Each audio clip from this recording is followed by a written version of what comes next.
What is Marxism? As you see the SLM and the context, whatever is showing here. So tell me, what is Marxism? Criticism. What is Marxism? Basically, it's a concept,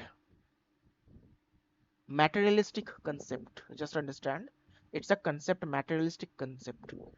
And Marxism in English literature, we have to understand, in English literature actually provides a framework for understanding the social and economical forces to play in literary text, and how they reflect broader societal issues and struggles. So this kind of factors you can get here. Okay. Yes, Shalini, you are right. You are talking about capitalist. So basically, capitalist means there are two type of society: capitalist and bourgeois society. Sorry, I make mistake. Capitalist means actually the bourgeois. Bourgeois are capitalist, and the proletariat, they are working classes. So I will be also discussing on this matter later, but we have to understand what is Marxist criticism. So why we should read Marxist criticism in our literature, why, and what kind of connection are there. And of course you can see here that Marxism and Russian formalism is there, Marxism and feminism is there. So why these approaches are connected with Marxism? Feminism is connected with Marxism, Russian formalism is also connected. Why these concepts are actually merging with this? That is the factor. So you can also see that basis and superstructure, or substructure, you can say, basis and superstructure as per Engels. Okay, Engels and Marx, Karl Marx, and the practitioners of Marxist criticism like Christopher Caldwell, Walter Benjamin, and etc. These are actually the theorists, critics. So definitely I will discuss about them also. Frederick Jameson, Antonio Gramsci, and Remel Williams. These three literary figures actually most important. And Christopher Caldwell is also, but Antonio Gramsci, basically in your assignment exam they ask several questions from Antonio Gramsci. So you need to read about him very much clearly. Yes, Friedrich Engels is one of them actually. Yes, Friedrich Engels. Actually here Engels. Engels, Friedrich Engels. So basically, this why we should read Marxism in literature. I have already said that this is a concept, materialistic theme actually, materialistic concept, and it also refers to the application of Marxist principles and theories to the analysis and interpretation to interpretation of literary works. And it is also it is a socio-economic and a political conflict between the ruling class. As I said, bourgeois, those are ruling class. As Shalini Chaubey said that bourgeois class or capitalist, they are capitalist. Okay. And the working classes like proletariats, those are working classes. There are two classes now: bourgeois or capitalist, and the proletariats. And one more is there are three branches. If I say that there are three branches: socialism, Marxism, and one more, capitalism. These are the three concepts. These are the three concepts. Socialism, actually, if I say about socialism, then they actually accepts Marxism concepts. They don't accept capitalist approaches or their theories. But if I say about capitalist, so lots of countries are there, like they are capitalist. As we know, China is Marxist. They follow the Marxist, Marxism. They are Marxism followers. But nowadays we can see that China is also becoming a capitalist.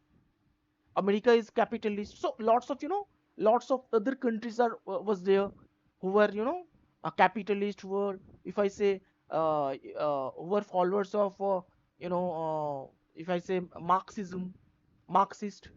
they follow Marxist approaches, right? So basically, there are two kind of society here in Marxism, according to Marxism, that is capitalist or bourgeois society, or second one is proletariat, that means working classes society. Capitalist bourgeois society means highly esteemed, or if I say, who have lots of money, right? Rich people, they are capitalist bourgeois. Or if I say companies, or lots of companies was there, and lots of their owners are capitalist, right? So basically they are capitalist, and bourgeois mean working classes who actually who work for to work to live. They basically work for the money, for earn. So those are proletariats, the working classes. And Marxist literary criticism, seeks to if I say, examine literature within the context of these struggles, whatever I said,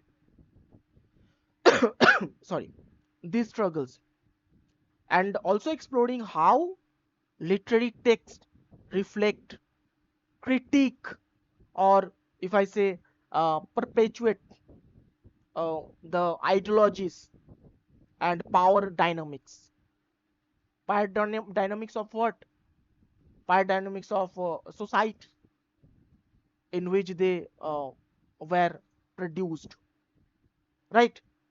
And Marxist criticism may examine how characters are, you know, portrayed in influence, or if I say, in influence the plot and themes of work, and how authors may challenge their, challenge, or if I say, reinforce dominant ideologies through their writing. So Marxism developed actually these two names, if I say, like Friedrich Engels and Karl Marx. Okay, Karl Heinrich Marx, Heinrich. This is the name, Karl Marx. So if I say about him timeline, then 1818 to 1883. This is the timeline of him, Karl Marx timeline. And Friedrich Engels, basically Friedrich Engels, if I say his timeline, then 1820 to 1895. And they are best friends, guys. You have to understand, Karl Marx and Friedrich Engels, these two are best friends. Don't forget this, because they made a work. Karl Marx and Friedrich Engels both were, German philosophers. They were German philosophers and economists also, and political theorists also, who developed the social economical, economic, social economic, and political theory known as, if I say, Marxism. So their collaborative works, if I say, the most collaborative work and most important work was the Communist Manifesto. This is the most famous work wrote by them, a collaborative, work, the Communist Manifesto, which was published in 1848. And also Das Kapital. Don't consider capital word as a capital. No, this is capital. Das Kapital, which was published in 1867.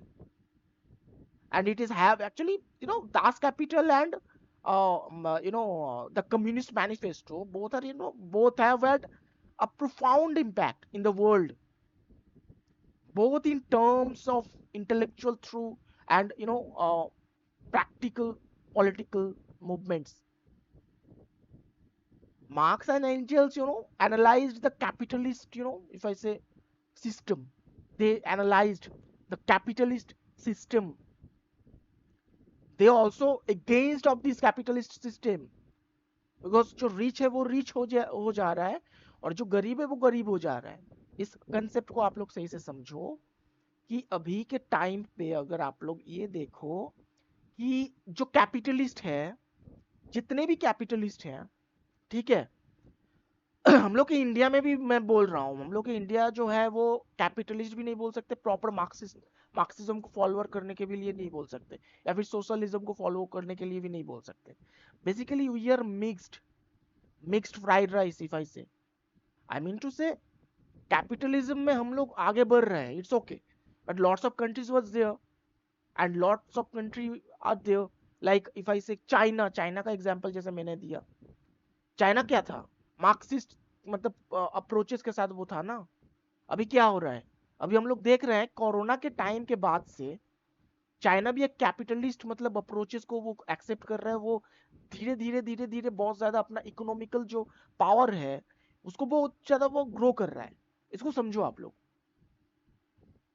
So basically Marxism, what to actually Marxist theorist like Karl Marx and Frederick Engels, उनका क्या कहना था कि ये जो capitalist system है इसके against में, मतलब इसका जो सिस्टम है इसको ब्रेक किया जाए. Because if we don't break this system, then obviously proletariat will be proletariat and capitalist will be capitalist. I mean to say they start growing and proletariat will be proletariat. I mean to say working class जो है वो कभी भी growth नहीं कर पाएगा. And socialism, I was talking about socialism. तो socialism मतलब जो थे, मतलब socialism followers जो थे, तो वो क्या कर रहे थे, वो कैपिटलिस्ट को एकदम से रिजेक्ट नहीं किया, कैपिटलिस्ट अप्रोच को वो एक्सेप्ट किया, मगर वो मार्क्सिज्म की तरफ उनका झुकाव ज्यादा था. अब एक मूवी बता रहा हूं आप लोगों को. टैंगो चार्ली देखा होगा आप लोगों ने, बॉबी देओल और अजय देवगन का टैंगो चार्ली एक मूवी है. आप लोग अगर नहीं देखे होगे तो देख लेना. वहां पे नक्सल्स आते हैं ना किडनैप करने, वो क्या नाम थी उसका, मतलब वो एक्ट्रेस का क्या नाम था, कोंकोना सेन या फिर क्या नाम था उसका, बंगाली एक्ट्रेस था ना, क्या नाम था, कोई एक मतलब बंगाली एक्ट्रेस होगी. तो जब उसको किडनैप किया जाता है, मतलब किडनैप का मतलब है जो लोग नक्सल्स, जो लोग मतलब उनके पापा को मतलब धमका रहे थे उस टाइम पे, वो सीन आप लोगों को याद है अगर, तो वहां पे क्या बोला गया था कि आपके पास जरूरत से ज्यादा जमीन है, उसको आप लोग बांट दो.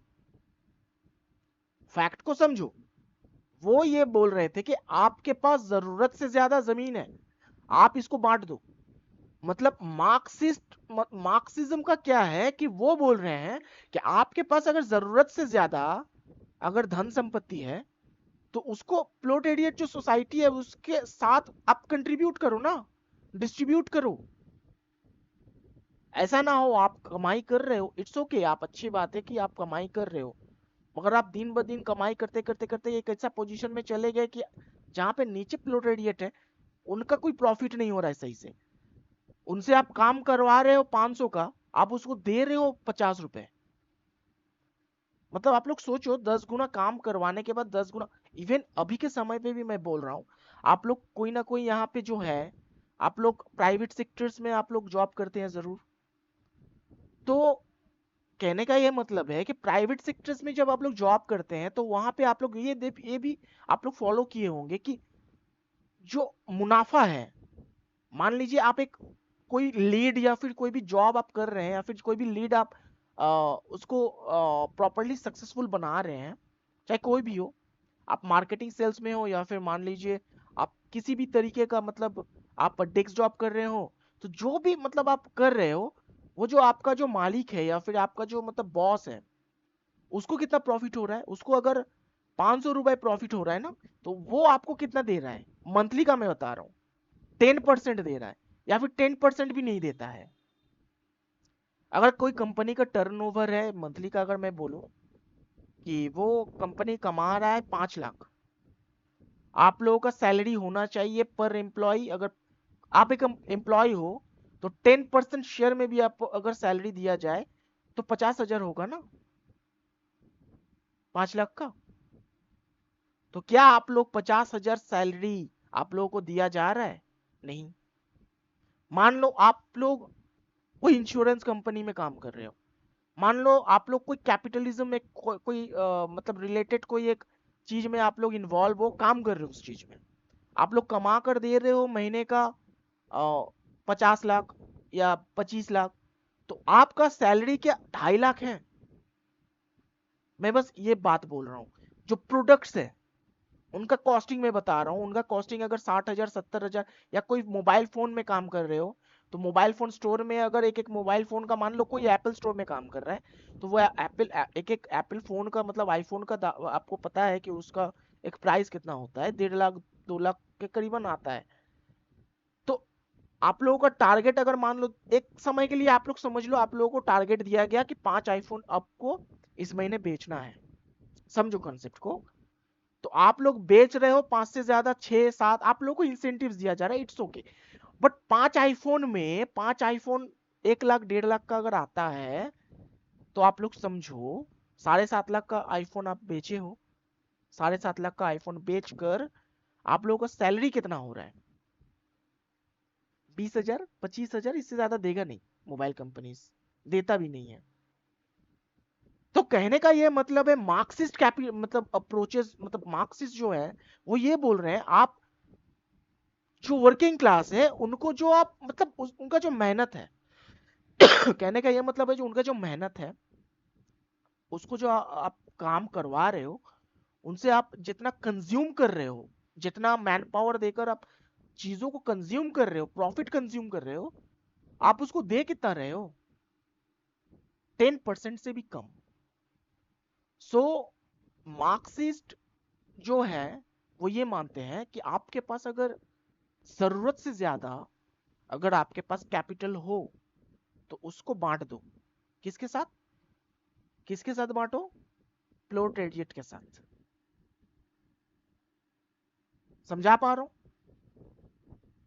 प्रोलेटेरिएट के साथ आप उसको बांट दो। And Karl Heinrich Marx, Marx and Frederick Henry. These two literary figures are, friends, best friends. That is why they made a work. They worked on something, this particular work like the Communist Manifesto and, Das Capital. So tell me which year this work published, the Communist Manifesto. Tell me. थोड़ी देर पहले बताया मैंने, बताओ बताओ। 1848. Yes, 1848. And Das Capital, these are actually pamphlets, आप लोग समझ लो। ये जो मैनिफेस्टो है ना, मतलब मार्क्सिज्म का जो मैनिफेस्टो है ना, ये जो वर्क, ये मैनिफेस्टो था। मार्क्सिज्म जैसे कि रोमांटिक मैनिफेस्टो हम लोग कैसे किसको बोलते हैं? लिरिकल बैलड को ना। लिरिकल बैलड, पीफेस्ट लिरिकल बैलड, मतलब वो प्री रोमांटिक एज के बाद, रोमांटिक एज में जब आप लोग जाते हैं 17 19 के बाद, तो वो होता है मतलब एक क्या बोलो, मैनिफेस्टो ना, right? 1867, yes, 1867, Das Capital, you were right. So basically, these two works, actually, if I say about these two works, actually have had, you know, uh, a profound impact in the world. And Marx and, Engels, these two literary figures actually analyzed the capitalist system. They analyzed the system, and they also arguing that it was, characterized by inherent, contradictions, and, inequalities, particularly between the bourgeois, the capital class, and the proletariat, sorry, proletariat, proletariat होगा ऐसे, proletariat नहीं, proletariat, like working class. So basically these two, Marx and Engels, these two literary figures, actually they believed that capitalism, you know uh, inevitably led to exploration and alienation and class conflict, as the bourgeois, if I say, profited from the labor society means working society means, I'm talking about proletariat, sorry, proletariat, यार pronounce करने में दिक्कत होती है.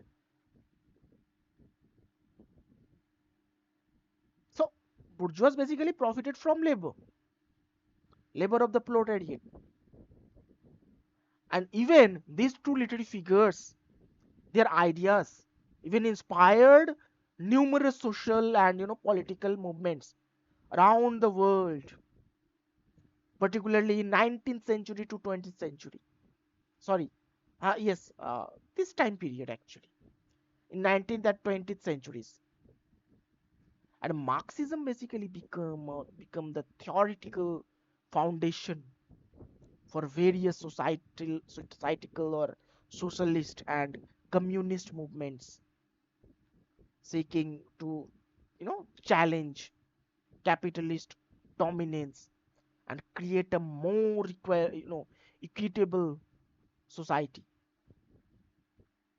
And also you have to understand a fact that in practice Marxist ideas have influenced the development of socialist states such as the Soviet Union, China, Cuba, and others. You can get lots of there. So the application of Marxism in this context has varied widely and often uh, diverging from Marx and uh, adaptations of their ideas. So I just want to say one thing. I just want to add some important factor that despite criticism and controversies, we have to understand. Uh, Despite criticism and controversies, there's lots of controversies and criticism you can find, against Marxism and Marxist, approaches. So, you know, despite these two, criticisms, these criticism and controversies actually surrounding Marxist inspired, regimes, and Marx and Engels, these two literary figures, works, both work, both works continue to be, studied and debated by scholars. आज भी Marxism के ऊपर मतलब debate भी चलता है. Even बहुत सारे लोग मार्क्सिज्म के ऊपर आज भी अपना जो थ्योरी है या फिर आप समझ लो रिसर्च है वो कर रहे हैं. So their analysis of capitalism, class struggle, and the potential for revolutionary change remains influential in discussions about social justice, inequality, and the future of society. And let's talk about what is Communist Manifesto. As I said, this is uh, the pamphlets. Do you have any idea what is Communist Manifesto and Das Kapital? Do you have any idea about these two works, these two factors? Any one of you? What are Communist Manifesto, which was published in 1984, and what is Das Kapital, which was published in 1967? So in 19th century, we can see that in early 19th century to mid 19th century, basically we can see that, you know, these two literary figures, Engels and Marx, these two literary figures actually influenced around the world. And these two works, Das Kapital and the Communist Manifesto, is very much important, because the Communist Manifesto, it was the manifesto of the Communist Party. Just understand. Basically, I'm talking about the you know this manifesto. So it was a manifesto of Communist Party. Communist Party I'm talking about. Communist party कौन है? बताओ, सबको पता है ना? बताओ, communist party हम लोग किसको कहते हैं? लेफ्टिस्ट को ना? CPIM. यस, लेफ्टिस्ट ना?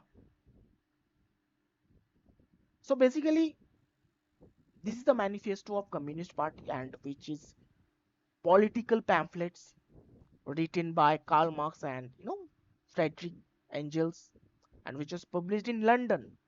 We have to know where it it is published. It was published in London in 1848, and the text is first and most systematic attempt by Marx and Engels uh, to codify, or if I say for wide consumption for historical materialist uh, you know uh, idea, historical materialist idea, which was the uh, history of all uh, hitherto existing society, is the uh, you know history of class struggles. This is the important line. You can write that the history of all hitherto is existing society is the history of class struggles, and in which social classes are um, defined by um, the relationship between people to the means of production. Okay, so basically the manifesto remains one of the world's most influential political documents, and Marx and Engels combine philosophical materialism with the society through its moded, or through its modes of if I say productions, modes of production, including, if I say, uh, primitive communism and antiquity, or if I say feudalism. Feudalism is a term also. Feudalism and capitalism, nothing the emergence of a new uh, dominant class at each stage. These are the key concepts and the factors if you read the Communist Manifesto. And if I talk about the Das Kapital, basically in Das Kapital, it was published in 1867, as we know. Basically, this has two or three volumes, I think. Uh, Three volumes, I think. Yes, there are three volumes. First edition, as per my concern, that it was 1867. Second volume was second and third volume. Basically, it was published in 1855 and 1894. Basically, second volume published in 1885, and third one is uh, 1894. Okay, आप लोग cross check कर लीजिएगा तो समझ में आएगा. So basically, there was a this work has a subtitle, Capital colon a critique of political economy, and Das Kapital is a German. In German, we can consider Das Kapital name in as German language. In German, this was the name of this particular work is Das Kapital, Kapital, Das Kapital Kritik. Kritik, critic, der, der, Polischen, Politischen,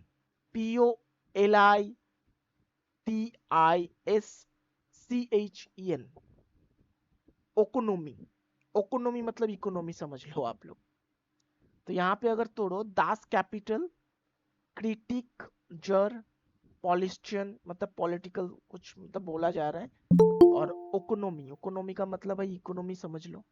अब मैं एकदम से मतलब ये नहीं बोलूंगा कि मुझे मतलब एकदम से मतलब प्रॉपरली मतलब वो जर्मन नेम पता है। दास कैपिटल के हिसाब से आप लोग समझ लो इसको। This is the sub title, okay. Basically, this is a subtitle.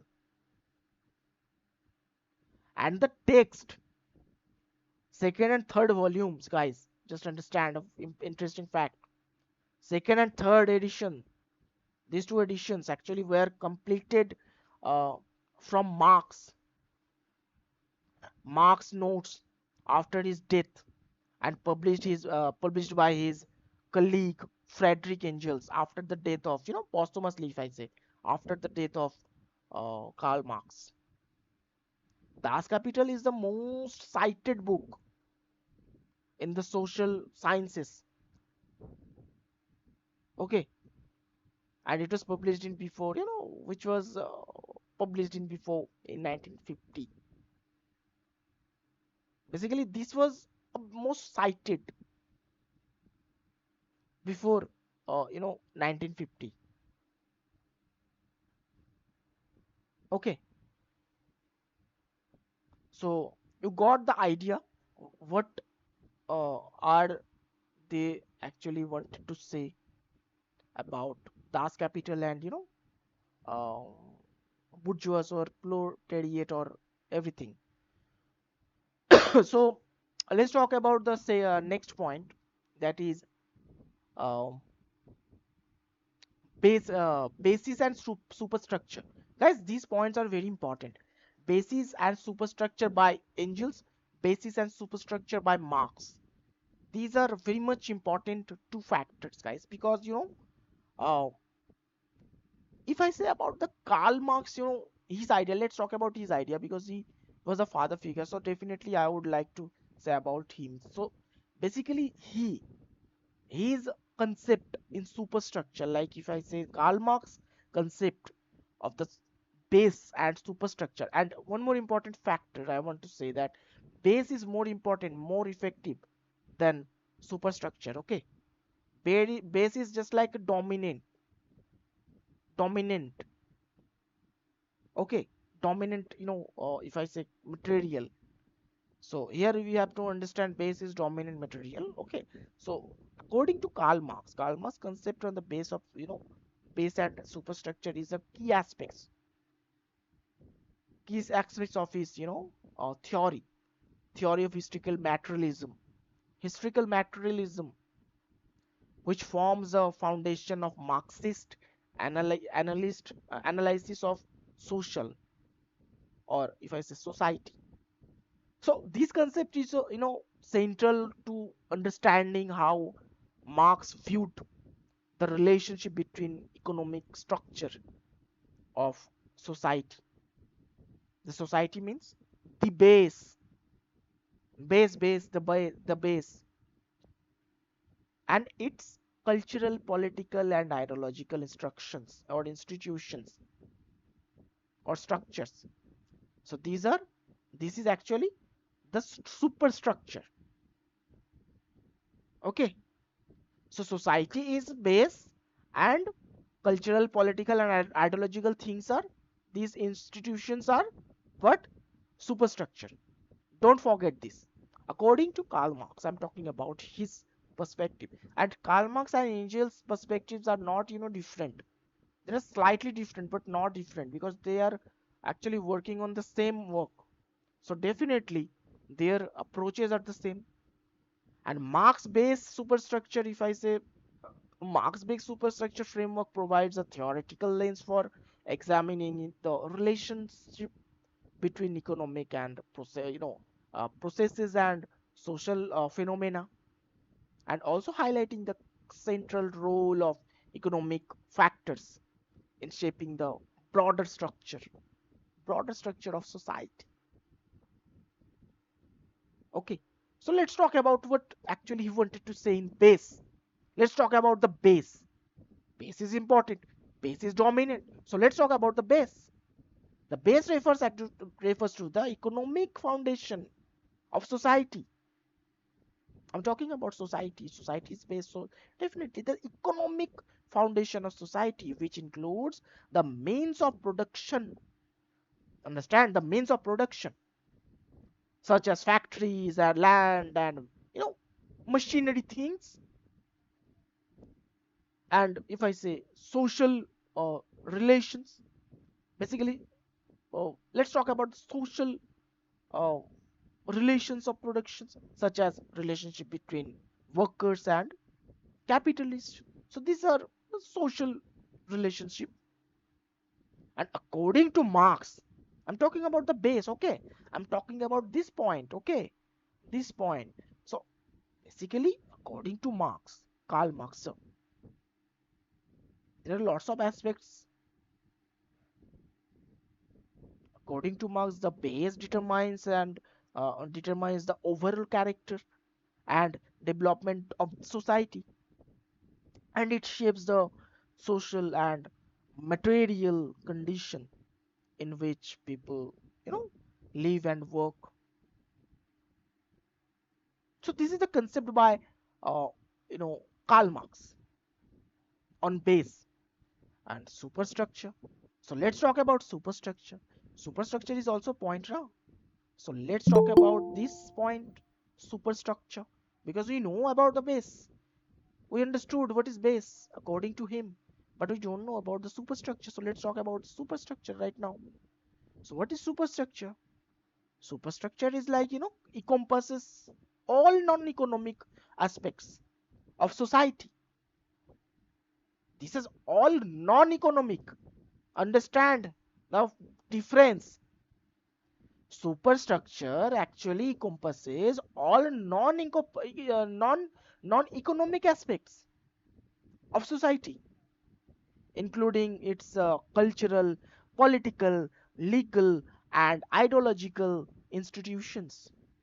And this includes institutions like the government, religion, education, media, and if I say arts.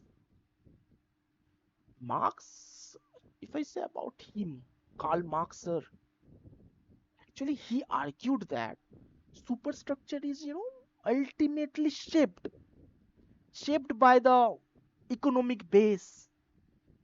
In other words, if I say the ideas, beliefs, values, laws, politics, systems of society, these are actually influenced by the serve and the interests of the ruling economic classes. I'm talking about bourgeois. So Marx believed, they believed that, Karl Marx believed that, sorry, I'm not talking about Marx, I'm talking about Karl Marx, sir. So Karl Marx, sir, actually he believed that the base and superstructure are not, separate. They are not separate.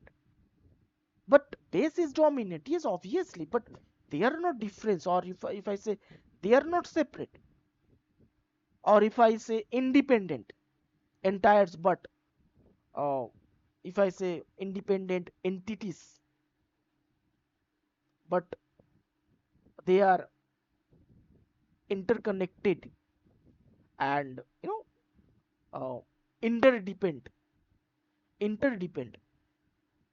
So the economic structure of society, I'm talking about the base, the society.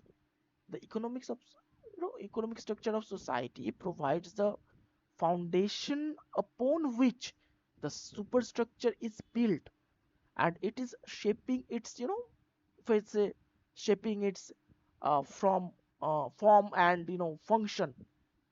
At the same time, the superstructure helps to maintain and uh, reproduce the existing economic order by uh, legitimizing the power and privilege of the ruling class, bourgeois, capitalist. Here we can consider bourgeois, capitalist as ruling. We have to, because we know who are ruling parties or who are actually ruling us. So definitely they are bourgeois or they are capitalist followers. Not all, but some. And in Marxist analysis, they actually focuses understanding how the base and superstructure interact, how changes in the economic base can lead to transformations in the superstructure, such as revolutions or shifts in ideology. And Marx argued that conflicts and contradictions within the if I say economic base, such as uh, class struggle, uh, class struggle between bourgeois and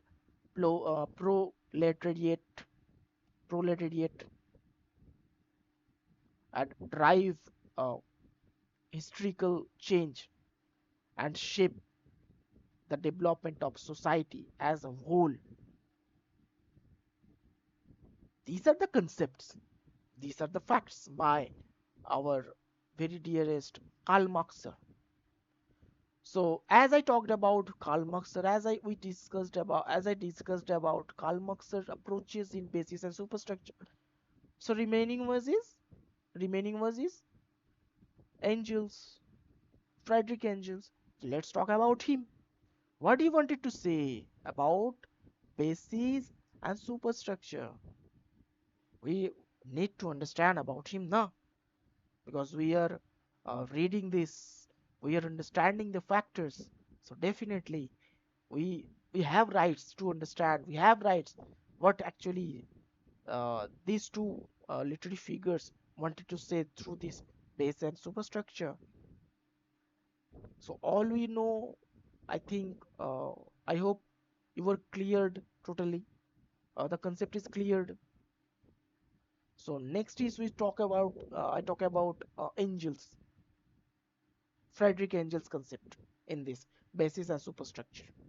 Basically he, Frederick Engels, who also a collaborator of Karl Marx, understand, and elaborated the concept of base and superstructure in his own writings, and is often conjunction with Marx ideas.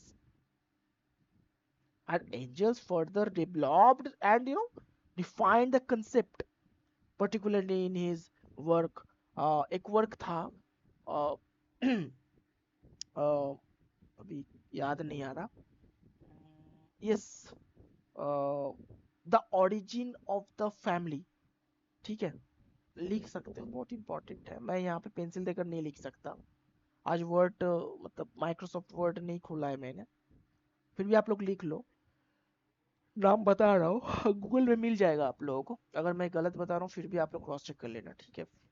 सो जितना मुझे पता है वो नाम था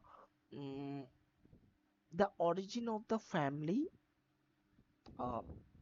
comma private property and the state. This was the work, and probably this work was you know this work actually published in uh, 1884, I think, 1884, 1884, yes, 1884. And his letters and essays also, he talked about this. Okay, so this particular work, the origin of the family, private property and the state, and in his letters and essays he also talked about this. So basically Frederick Engel's elaboration on the base superstructure concept provided further depth of Marxist theory, and he was also emphasizing the central role of economic focuses in shaping society, which also acknowledging the complex interplay between economic, political, cultural and ideological factors. So angels like Marx viewed society as consisting of two primary concepts. There are two primary concepts according to angels. Like we know what are the concept basis and superstructure. So what he wanted to say through this base. Actually, Friedrich Engels, similar to Marx, Karl Marx, sir, he also considered the base and economic foundation of society. He considered the base as the economic foundation of the society. This includes actually the means of production and the relation of production. And Engels emphasized the role of forces, economic forces in shaping the overall structure and development of society. And he also argued that the mode of production, the specific way in which goods and services are produced and distributed, and determines the social and political organizations of a society. So these are key concepts by Friedrich Engels. And what he talked about superstructure. So it is important factor. We need to read, we need to know about it. So in superstructure, actually, Friedrich Engels wants to say, actually, he also saw the superstructure as encompassing the non-economical institutions of the and ideologies, that emerge from the assert to maintain the economic base. As I said before, as I said on the Marxist approaches for superstructure, right? So Karl Marx and Friedrich Engels, both approaches are similar in this particular point. But the fact is, this includes politicians, political institutions, legal systems, religious beliefs, cultural norms and ideologies. These kind of factors we can see. And Engels emphasized that the superstructure reflects the interests and values of the ruling class and functions to uh, perpetuate the existing social order. Engels in analysis, he actually emphasized the dialectical relationship, guys. Just understand. I'm just giving you extra factors. Marks मतलब ये जो angels थे ना, I'm talking about Frederick Engels. In his analysis, actually he emphasized the dialectical relationship between the base and the superstructure. So the economic base shapes the superstructure, as we know. The superstructure and in turn influences and reinforces the economic base. And Engels and Marx argued that they both actually argued that this relationship is dynamic and reciprocal. I mean to say reciprocal.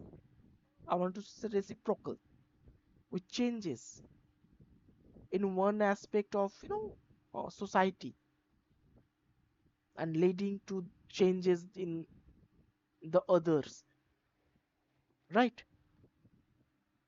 So Engels also applied one thing that in his work, and he wanted to say, and he applied it, the base superstructure framework to historical analysis, examining how changes in the mode of production drive historical development and social changes. And he also traced the evaluation of different economic system and their corresponding superstructures throughout human history, right? and also illustrating how shifts in economic organization have reshaped social institutions, power structures, and ideological beliefs.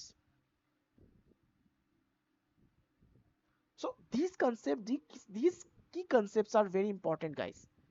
If you wrote whatever I said, then it's okay. Then you can explain all the things whatever inside in this particular material in SLM. You can basically I think you will uh, write. You can write. You will be able to write about basis of and superstructure as per their concept. Both are gave the similarities, similar concepts, but there are some factors different. Okay, so now let's talk about next point, which is practitioners of Marxist criticism. So these are practitioners, guys. एक दो तीन चार पाँच छः सात आठ नौ. There are nine, and I really don't know about their basically approaches, but I will try to explain. I actually don't remember right now all the writers, all the theorists mentioned here. It's not possible to explain everyone, but I'm I will also try, and obviously I will clear all the things what they wanted to say through their works and through their approaches as আচ্ছা দাদা, এর practitioners মধ্যে of কি Marxist এর criticism. বলো. হ্যাঁ বলছি, একটুখানি আটকাচ্ছি শুধু, সরি, যে এর মধ্যে যে কটা রাইটার করছে, মার্কসিস্ট প্র্যাকটিস করছে, তারা কি কেউ কেউ অ্যাঙ্গেলকে সাপোর্ট করবে, আবার কেউ কেউ কি মার্কসকে সাপোর্ট করবে? যদি এঞ্জেলসকে সাপোর্ট করে মার্কসকে সাপোর্ট করতে হবে, because both are collaborative, I mean to say হ্যাঁ, তাদের একদম ওয়ার্কস কোলাবোরেট আছে, কোলাবোরেটিভ। বাট সামথিং আমার জানো তোমার থিওরি থেকে একটু ডিফারেন্ট শুনতে নো নো লাগলো, কারণ দেয়ার ওখানে দেয়ার রেসিপ্রোকাল বললে না তুমি। হ্যাঁ একটা বললে, দেখো আমি বলছি একটুখানি আগে বলে নি, যে মার্কস বলছো বেসিক স্ট্রাকচারকে ইকোনমি বলছে, মানে পয়সা বা টাকাকে ধরেছে, আর এঞ্জেলস বলছে নন ইকোনমিকে, মানে ওরা শুধু রেসিপ্রোকাল বা আইডিওলজিক্যাল থিওরিটাকে নিচ্ছে। এই ডিফারেন্সটুকু আমি শুধু এইটাকুনি বুঝলাম, বাকি তো পুরো একই আছে। both are similar এটা আছে theories মানে তোমার actually. racism, No, no, both are similar theories according to them, but the fact is there are some, different meaning. It doesn't mean that the practitioners are, they will oppose angels or they oppose Marx. The fact is, practitioners of Marxist criticism mean there are Marxist criticisms. There are Marxist critics. They actually oppose both. Just try to understand. Christopher Caldwell, Walter Benjamin, these are critics. So basically, they will oppose their, key points on superstructure, not only superstructure, but the concept of Marxism. So this is very much important. They won't even, they will accept the theories. They won't oppose totally. But the fact is, we can see that practices of Marxist criticism now. This is the point. So you have to understand these are the critics. So obviously in their works they actually wanted to say the criticism, the critique. Actually, I'm talking about the critique. So they will talk about the critique aspects for their concepts.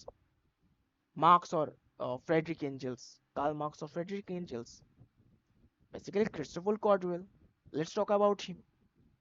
Let's talk about Walter Benjamin, and one more important, that is Antonio Gramsci. He is very much important here.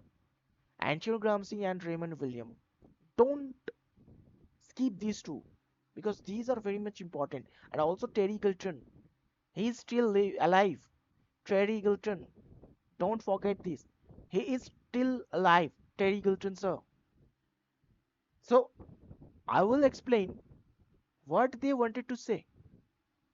Like if I talk about Christopher Caldwell, just understand, guys. And Sudeep, just understand. Just listen to me. Whatever I am saying, as there is heading, practitioners of Marxist criticism now. So they are practitioners. So we'll talk about the criticism now. We understood about the Marxism theorists and their approaches of Karl Marx or Engels. But let's talk about the criticism part. So let's go for the criticism part. Let's talk about the criticism. Obviously, we are reading criticism, so obviously we will talk about the criticism. So their practitioners, Christopher Caldwell was there, Walter Benjamin was there. If I talk about the Christopher Caldwell, then his timeline was 1907 to 1937. This is a timeline 1907 to 1937.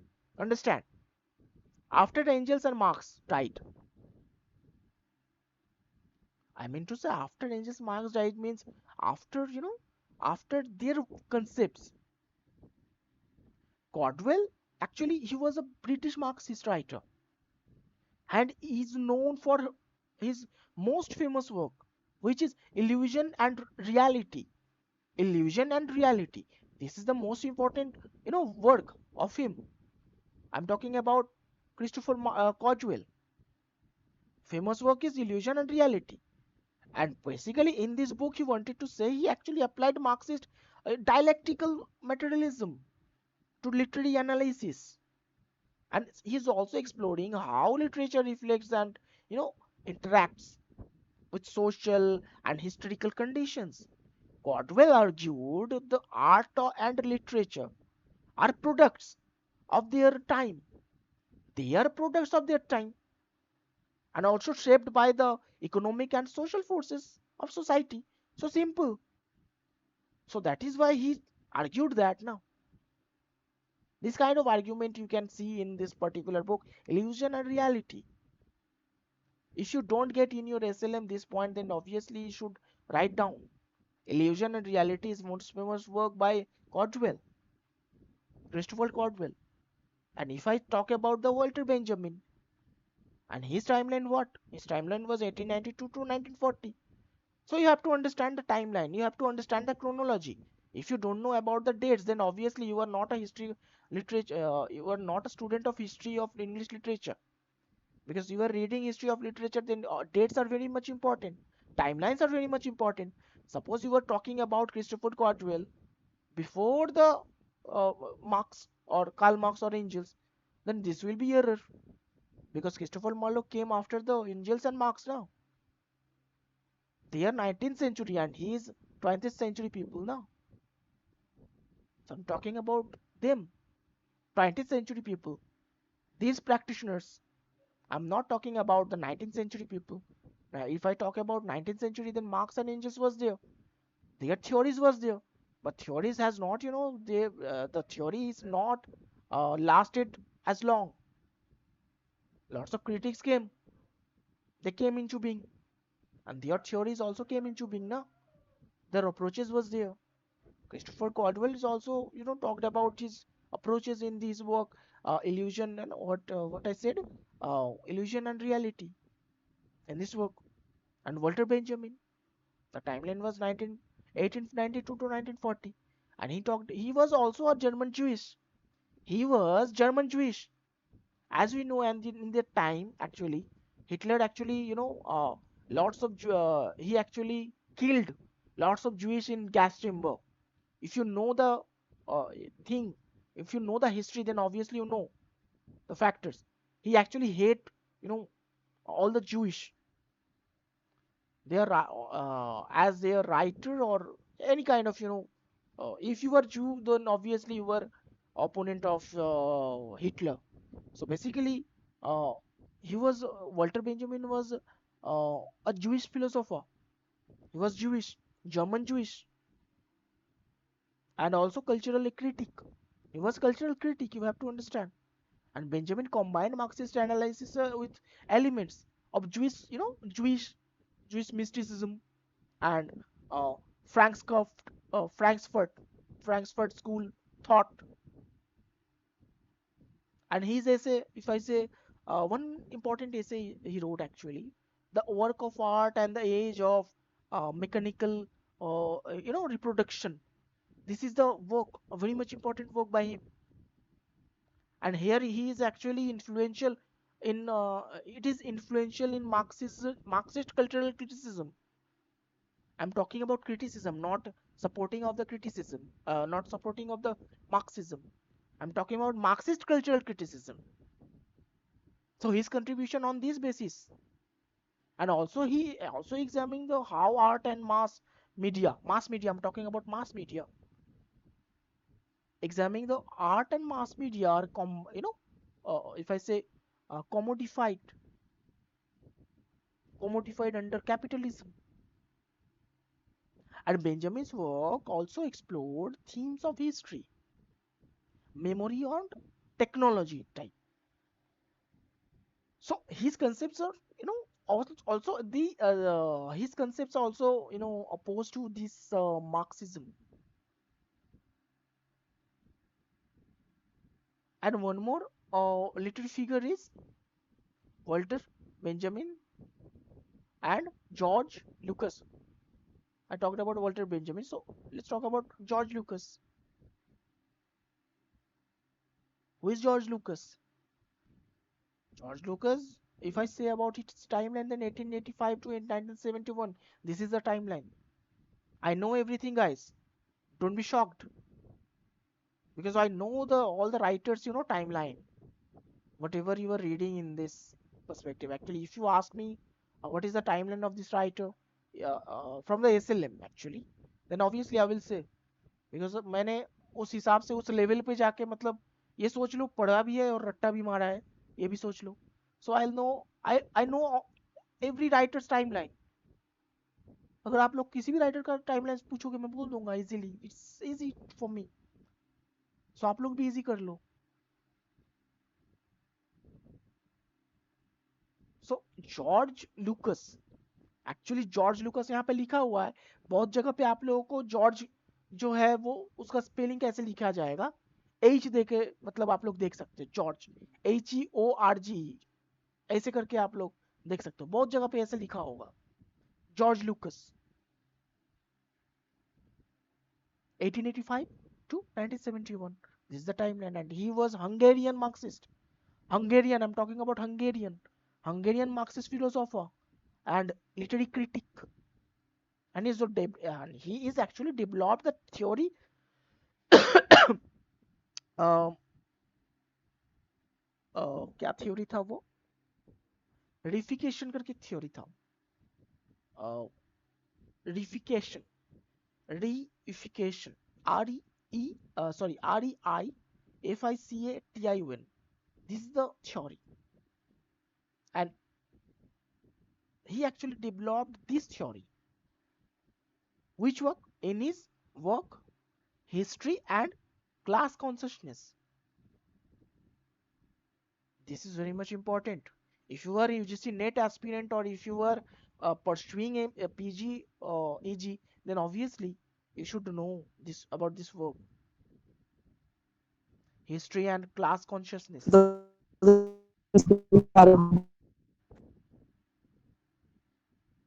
What? कुछ सुनाई नहीं दिया भाई, फिर से बोलो. রিসিকেশন স্পেলিংটা আরেকবার বলবে? কিসের স্পেলিং? রিফিকেশন, REI হ্যাঁ হ্যাঁ হ্যাঁ REIFICATION. Reification. This is a theory, and he developed this theory in his book History and Class of Consciousness. Okay, don't forget this, History and Class Consciousness. And he applies this concept to the analysis of literature. And he is also arguing that capitalist society, alienates individuals from their labor and, the products of their labor, and also leading to a sense of detachment and, objections or objectifications. Basically, Lucas emphasized the importance of literature as a tool for spatial critique and consciousness raising. So these are approaches, these are concepts by Lucas, George Lucas. Let's talk about Louis Althusser. I hope you all know about Louis Althusser. किसमें मतलब बताया था मैंने Louis Althusser. Recent मेरा एक session था. Who is Louis Althusser? Marxism के साथ भी है और किसके साथ भी है, बताओ। रिसेंट नहीं बताया था मैंने लुइस अल्थसर के बारे में, भूल गए? न्यू हिस्टोरिसिज्म का क्लास लिया था आप लोग, मतलब क्या बोलो तो। अब नेक्स्ट डे से मतलब आप लोग पढ़ के नहीं आओगे ना। अगर मैं पूछूंगा आप लोग जवाब नहीं दे पाओगे तो मैं क्लास को बीच में छोड़ के चला जाऊंगा, सच बता रहा हूँ। क्लास को एकदम से बीच में छोड़ूंगा, एंड करूंगा, चला जाऊंगा। रिकॉर्डिंग्स भी मिलेंगे नहीं आप लोगों को। थोड़ा सा पढ़ के आओ, मैं पहले से मतलब एक दो दिन पहले आप लोगों को दे दिया है, तो मार्क्सिस्ट क्रिटिसिज्म को आप लोग पढ़ लो ना। ये दूसरा बार मैं पढ़ा रहा हूँ, ये तो रिवीजन क्लास है। अगर मैं रिवीजन नहीं लेता तो आप लोग क्या जाके लिखते एग्जाम में। धिक्कार है आप लोगों पे यार, क्या आप लोग पढ़ते नहीं हो? अभी एग्जाम पास में है, क्या पढ़ोगे आप लोग अभी? आप लोगों को छोटा छोटा पॉइंट्स में पूछ रहा हूँ, वो नहीं बता पा रहे हो सच में। मुझे क्या, एनसी मिलेगा तब समझ में आएगा आप लोगों को। फिर से एक साल रिपीट करो, तब समझ में आएगा। अभी मतलब दिमाग नहीं चलेगा, अभी आंख नहीं खुलेंगे। जब एनसी आएगा ना एग्जाम, जब मार्कशीट आएगा उसमें लिखा होगा एनसी नॉट क्लियर्ड, तब समझ में आएगा आप लोगों को। ठीक है, नो प्रॉब्लम, ऐसे करते रहो, कंटिन्यू करो, नो प्रॉब्लम। अब मैसेज मत करो, मैसेज मैं नेक्स्ट दिन से बंद कर दूंगा, सच में बता रहा हूँ। नेक्स्ट डे से मैं बंद ही कर दूंगा। कौन कर रहा है? अच्छा, शालिनी जी। कौन कर रहा था अभी? नहीं, वो तो बहुत पहले की। किसी ने हैंड रेस किया क्या? क्या आवाज हुआ? एनीवेज, थोड़ा सा पढ़ के आओ आप लोग। बताओ, कोई हैंड रेस कर रहा है? आप जो पढ़ा रहे हो उसके नोट्स मिलेंगे क्या हमारी चीज? हाँ, तो मैं जो बता रहा हूँ उसको। हाँ, तो आप अपना माइक म्यूट कर लीजिए, कुछ सुनाई नहीं दे रहा है सही से। पहली बात, मैं जो पढ़ा रहा हूँ आप उसको मतलब उसको पॉइंट कर लो, और पॉइंट करते करते आप जाओ। बाकी नोट्स का क्या है, वो मार्क्सिज्म का बहुत सारा नोट्स पड़ा हुआ है, मैं दे दूंगा। यूजीसी नेट के लिए अलग नोट होता है, आप तो यूजीसी नेट के एस्पिरेंट हो, और पीजी के लिए अलग है, तो ये लोग पीजी के स्टूडेंट्स हैं, इन लोगों के लिए अलग नोट है। तो आपको एज पर यूजीसी नेट मैं उस फॉर्म में मार्क्सिज्म का दे दूंगा अलग से, ठीक है? व्हाट्सएप में ही दे दूंगा, ओके। हाँ जी, तो मैं क्लास लूँ क्योंकि मेरे को यूजीसी नीट का पढ़ना है, तो ये मैं लूँ या नहीं लूँ बाद में? इट्स अप टू यू कि आप लीव करो या नहीं लीव करो, ठीक है, इट्स अप टू यू। या तो सारे पीजी वाले हैं ये? पीजी वाले भी हैं, यूजीसी वाले भी हैं, आप ले सकते हो क्लास। अगर आपका मन हो, अगर इंटरेस्ट आपको मिल रहा है तो ऑब्वियसली आप ले सकती हो। ठीक है, thank you. So basically, I was talking about George Lucas. So he talked about his, concept verification on his work, history and class consciousness, right? So this kind of aspects you may find in your SLM also, and you may find in other sources also. मैं जितना हो सके मैं बता रहा हूँ, इतना detail में नहीं जा रहा हूँ। So next is Louis Althusser. Louis Althusser is also associated with cultural materialism or new historicism, or other approaches. Basically, his timeline was 1918 to 1990. This is the timeline of him. And Althusser was a French Marxist philosopher and also known for his theory, ideological state approaches, ISA. Ideological straight approaches, this is short form ISA, okay? You can write, आप लोग लिख सकते हो, note down करो। And in works like Lenin and philosophy, there was a work, Lenin and philosophy and ideology, and ideological state approaches. He actually explored how the state and the institutions reproduce capitalist ideas or ideologies and maintain social control through mechanisms such as education, religion, and the media. And Althusser's idea actually have had a significant impact on Marxist cultural criticism and critical theory. Louis Althusser is also important, and his ideologies is also important, right? So next is Pierre, क्या नाम है इसका, मैचुरी, McCrae, McCrae करके है इनका। मुझे जितना पता है ये अभी तक जिंदा है, ये इंसान अभी तक जिंदा है, और इनका जन्म हुआ था प्रोबेबली 1938 के टाइम पे, ओके। नहीं, yes 1938, I am absolutely right. जिस टाइम में वो न्यू क्रिटिसिज्म थोड़ा सा डेवलप हो रहा था ना, तो पियरे मैक्री इनका उस टाइम पे इनका जन्म हुआ था 1938 के टाइम पे। And he was also a French Marxist critic. He was French Marxist critic. So आप लोग देखो, बहुत सारे फ्रेंच, हंगेरियन, ज्यूइश है यहाँ पे, जर्मन से है बहुत सारा। एंजल्स और Marx are also from German. So आप लोग एक चीज देख सकते हो, बहुत अलग अलग मतलब कंट्रीज से अपने अपने अप्रोचेस को रख रहे हैं। So Pierre, you know, Pierre Macherey is one of them. And वो ये बॉर्न इन 1938 और वो अभी भी जिंदा है। Okay. And he is a French Marxist literary critic. And he is best known of his work, that is A Theory of Literary Production. This is the work by him. And in this book, actually, he argued that literature reflects and, you know, perpetuates dominant social ideologies, but also contains silences. I'm talking about silences or gaps that reveal underlying, contradictions and tensions. Okay. So Macri actually emphasized the importance of analyzing this silence to uncover the hidden social and political uh, dimensions of literary text. Okay, I'm talking about hidden social and political dimensions. So his contribution is also important here, right? You can read about him in depth in your SLM or other sources. But these facts is enough, I think, for me to explain you.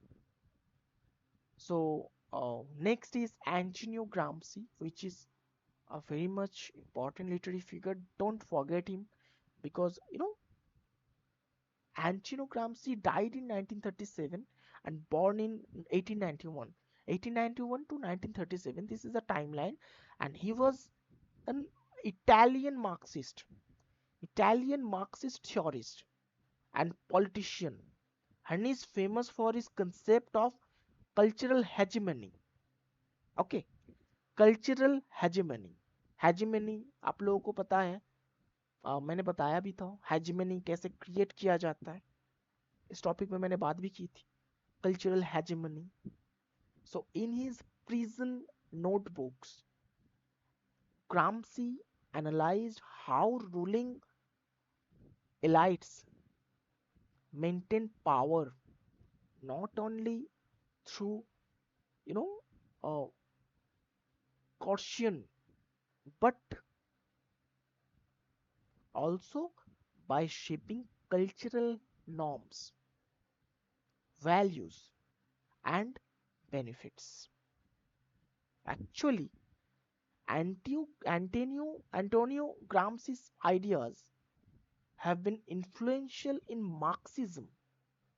I mean to say, Marxist cultural criticism. I'm talking about this topic. This is very much important. Marxism cultural, criticism, Marxist cultural criticism, and have have contributed to the development of theories of ideology and cultural resistance. So you have to understand some points that his approaches on Marxist cultural criticism. Okay, so he was a prominent critic here. Next is Raymond William. Cultural studies में इनका नाम बहुत बार आया और बहुत बार आएगा भी। बहुत इंपॉर्टेंट लिटरेरी फिगर है, because he was also a Marxist cultural theorist, and timeline was 1921 to 1988. And he was British Marxist. He was British and Marxist cultural theorist and also literary critic. And उन्होंने एक term को भी coin किया था, cultural materialism. Cultural materialism is a term coined by Raymond Williams, याद रखना। Even cultural मैटरलिज्म के ऊपर भी मैंने सेशन लिया था, आप लोगों को वो चीज वो टॉपिक पता होगा, आई होप सो। आप लोग पढ़ते नहीं हो ये बात अलग है, कितना याद रखे हो। सो कल्चरल मैटरलिज्म का जो टर्म है इन्होंने ही मतलब कॉइन किया था, ही coined the term cultural materialism to describe his approach to cultural analysis in works like, if I say culture and society was the work in their time, and one more is the long revolution. Actually he explored the relationship between culture, ideology and society, and he was also emphasizing the material and economic conditions that shape cultural production and consumption. So these approaches actually he wanted to say, he wanted to apply, he wanted to deliver. Next is Terry Eagleton. This is very much important also. He is also a living person, I mean to say वो अभी भी जिंदा है, 1943 में उनका जन्म हुआ था, and presently वो अभी भी जिंदा है, and he was also British literary theorist and critic also, and क्या बोलूँ मैं इनके बारे में, he is known for his Marxist approach on or to literary criticism in books like, if I say literary theory, उसका एक सबसे title भी है एन इंट्रोडक्शन, ठीक है, लिटरेरी थ्योरी, इसका सब टाइटल है एन इंट्रोडक्शन। एंड और एक वर्क था कि Marxism and literary criticism, Marxism and literary criticism, ये वर्क बहुत इंपॉर्टेंट था, मतलब क्या बोलूँ, एक बहुत ही प्रोमिनेंट वर्क है, मतलब बहुत ही इंपॉर्टेंट वर्क है, ठीक है, Marxism and literary criticism. And he actually advocates for a politically engaged from of form of criticism that examines literature in relation to broader social and political issues. And Eagleton actually has also written extensively on the relationship between literature, ideology and class struggle. Okay, and next is Frederick James. Okay, and if I say, then he is also living person actually, वो अभी भी जिंदा है, 1934 में उनका जन्म हुआ था, वो अभी भी जिंदा है, प्रेजेंटली वो जिंदा है, and he was American Marxist थे वो, was American Marxist literary critic and cultural theorist. आप लोग, मैं जब भी जगह का नाम बता रहा हूँ ना कि कहाँ से वो बिलोंग करते हैं, तो उस चीज का आप लोग ध्यान रखो और लिख लो। जैसे कि मैं अभी अभी रैंडम अगर पूछूं कि ये जो मान लो इसमें से अगर मैं पूछूं, ये बताओ ये कहाँ के क्रिटिक थे, मतलब ये कहाँ के थियोरिस्ट थे, पेरी मैक्री, बताओ। British. No, you are totally wrong, French Marxist थे वो, French Marxist, he was French Marxist. सामने होता तो कान पकड़ के उठक बैठक करवाता आप लोगों को। आप लोगों की तकदीर अच्छी है कि मतलब कोई मैं पनिशमेंट दे नहीं रहा हूँ आप लोगों को, ये वर्चुअल हो रहा है जो भी हो रहा है, नहीं तो पनिशमेंट क्या होती है मैं समझाता आप लोगों को। आप लोग पीजी कर रहे हो इसका ये मतलब नहीं मैं पनिशमेंट नहीं दूं, ठीक है, देता अगर सामने होते ना तो देता। Anyways, so basically I was talking about Fredric but Jameson. SLM में तो ब्रिटिश ही है। ब्रिटिश, हाँ। British, I think Terry Eagleton is British. हाँ। टेडी गिल्टन ब्रिटिश है ना, या फिर ये भी ब्रिटिश है? अगर एसएलएम में अगर ब्रिटिश है तो आप ब्रिटिश कंसिडर कर सकते हो, बिकॉज देखो, रीगल्टन की ही बात कर रही हूँ। मैं टेडी गिल्टन की बात ही नहीं कर रहा हूँ ना, मैं तो इसके बारे में बता रहा हूँ ना, इसके बारे में बता रहा था, मैं तो रैंडमली पूछा ना पियरी मैकरी के बारे में, तो वो तो फ्रेंच है, सुदीप अच्छा ने कहा ब्रिटिश, तो वो ब्रिटिश कैसे हुआ? फिर मैं उसके अच्छा बाद चला सॉरी। गया फ्रेडरिक जेम्सन। समझ में आया? हाँ okay. Okay. So basically, I was talking about Frederick James. No? So, you know, basically, this is the last, practitioner. इस लिस्ट में ये लास्ट, इस लिस्ट में लास्ट है, इसका मतलब ये नहीं पूरे लिस्ट में लास्ट है. और भी बहुत सारे लिटरेरी वर्कर्स थे उस टाइम पे, क्रिटिक्स थे. सो फ्रेडरिक जेम्सन एक्चुअली इनका जो टाइमलाइन है, ये भी जिंदा है. 1934 में इनका जन्म हुआ था. And he was American Marxist literary critic and also cultural theorist, and best known, if I say, he's known for his analysis of postmodernism. आप लोग अगर postmodernism पढ़ो तो फ्रेडरिक जेंसन का नाम आता है, उसमें आएगा ही postmodernism में. Okay, so he is best known for his analysis of postmodernism. postmodernism हो गया, globalization हो गया, और late capitalism हो गया. So these are actually concepts जहाँ पे उनका मतलब थोड़ा बहुत उन्होंने अपना हाथ डाला है. Okay, and in works like, if I say, postmodernism or the cultural logic of late capitalism was work by him, Frederick Jameson, and he applies Marxist theory to a wide range of you know uh, cultural text, including literature, film. I'm talking about film and क्या था, architecture भी था, architecture. So Jameson's work, he's basically works or emphasizes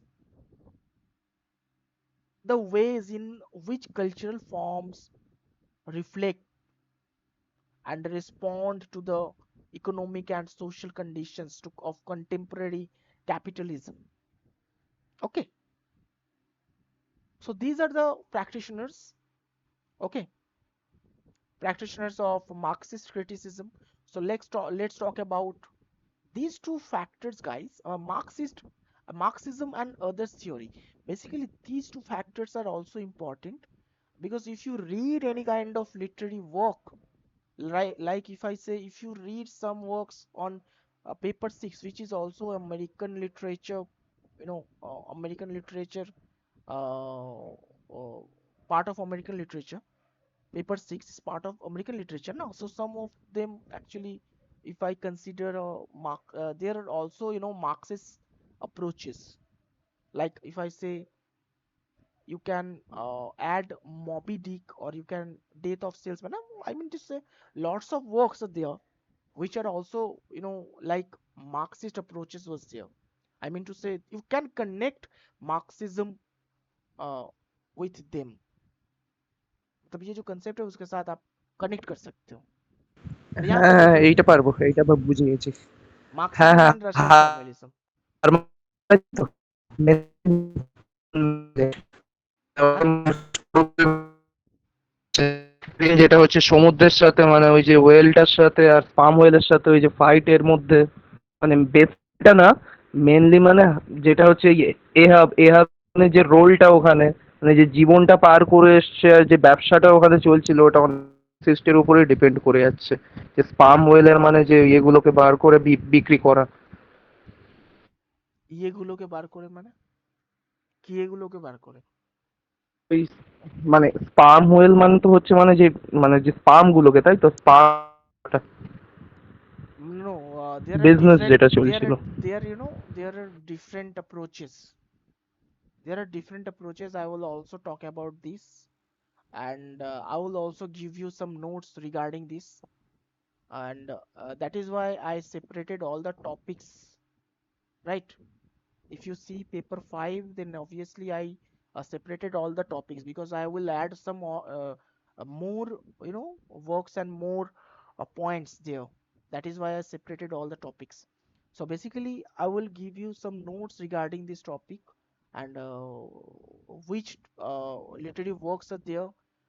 You can connect Marxism with them. So I will also discuss about this, and I will also give you some notes on this. So so this is not our topic. So today's topic is about Marxism and Russian formalism, because we as we have understood that all the aspects here. Okay, so last two topics is Marxism and Russian formalism and Marxism and feminism. Just understand, we all know what is Russian formalism and we all know what is feminism. If we read new criticism, then obviously Russian formalism was there, approaches was there. Russian formalism Russian में हुआ था, तो obviously वहां पे क्या हुआ था हम लोगों को सबको पता है what is Russian formalism. Feminism क्या है ये भी हम लोगों को पता है. Equality, not women empowerment, I am talking about equality. Marxism and feminism में थोड़ा सा मैं बता दूं कि क्या हो रहा है. एक चीज समझो आप लोग कि मार्क्सिस्ट मतलब अप्रोचेस ने क्या मतलब वो लोग क्या देख रहे थे मार्क्सिस्ट लोग कि अगर एक मतलब मान लो एक जायदाद है, एक घर में किसी का बहुत सारा संपत्ति है समझो. एक तो वो लोग बोल रहे हैं मार्क्सिस्ट लोग कि आप लोग इस संपत्ति का मतलब एक्स्ट्रा जो भाग है उसको मतलब दे दो, जो प्रोटेलिएट मतलब जो है गरीबों को दान करो. और एक तरफ वो ये भी बोल रहे हैं कि जो मान लो एक घर में समझ लो जायदाद है, बहुत सारा पैसा है, तो उस घर में जो बेटा होता है उसका उत्तराधिकार होता है ना. उसका उत्तराधिकार कौन होता है? बेटा होता है. मतलब अगर कोई मर जाए तो उसका पूरा पैसा किसको जाएगा? बेटे को जाएगा. लड़की को कुछ मिलता ही नहीं है. इवन अभी भी समाज में ऐसा ही चल रहा है. आप लोग देखो, मैं एक सिंपल सा फैक्ट आप लोगों को बता रहा हूँ गाइस. ये आप लोग अपने लाइफ में भी इसको इंक्लूड करो. ठीक है, मतलब इसको रिलेट कर सकते हो कि मान लो ऐसा है कि किसी के माँ बाप मर गए. ठीक है, आप लोग देख सकते हो इसको, मतलब हमारे सोसाइटी में ये चीज होता है. किसी के माँ बाप मर गए, कोई गवर्नमेंट सर्विस करता था, किसी के माँ बाप मर गए, उसका बहुत सारा पैसा उनको मिला आफ्टर रिटायरमेंट, या फिर चलो मरने के बाद छोड़ो, मतलब वो जिंदा है वो इंसान, उनके माँ बाप जिंदा है, आफ्टर रिटायरमेंट बहुत सारा पैसा मिला उनको. तो रिटायरमेंट के बाद जो पैसा मिला है उसका अधिकार किसके ऊपर होगा? जो बेटा है उसके उसका ही होगा ना. तो वो पैसा लेता है, और जो बेटी होती है उसको ये बोल के पैसा नहीं देते हैं कि आप तो मतलब आपका शादी किसी और के साथ हो गया है, अब आपके ससुराल की तरफ से आपको जो मिलेगा मिलेगा, यहां से मायके की तरफ से आपको कुछ नहीं मिलेगा. सो मार्क्सिस्ट ने इस चीज को भी बहुत ज्यादा अपोज किया. मतलब सब में वो उन्होंने हाथ डाला है थोड़ा बहुत, कुछ चीजों में हाथ नहीं डाला मगर बाकी सब में उन्होंने हाथ डाला है.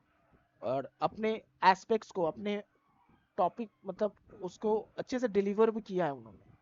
मैं जो बोल रहा हूँ वो आप लोग समझो कि मार्क्सिस्ट एंड रशियन फॉर्मलिज्म के बारे में तो हम लोग समझ रहे हैं. मार्क्सिज्म फेमिनिज्म कहाँ से आ गया, मतलब वुमेन के बारे में कहाँ से आ गया, इक्वालिटी के बारे में कहाँ से आ गया? Equality on capital. I am talking about equality on capital.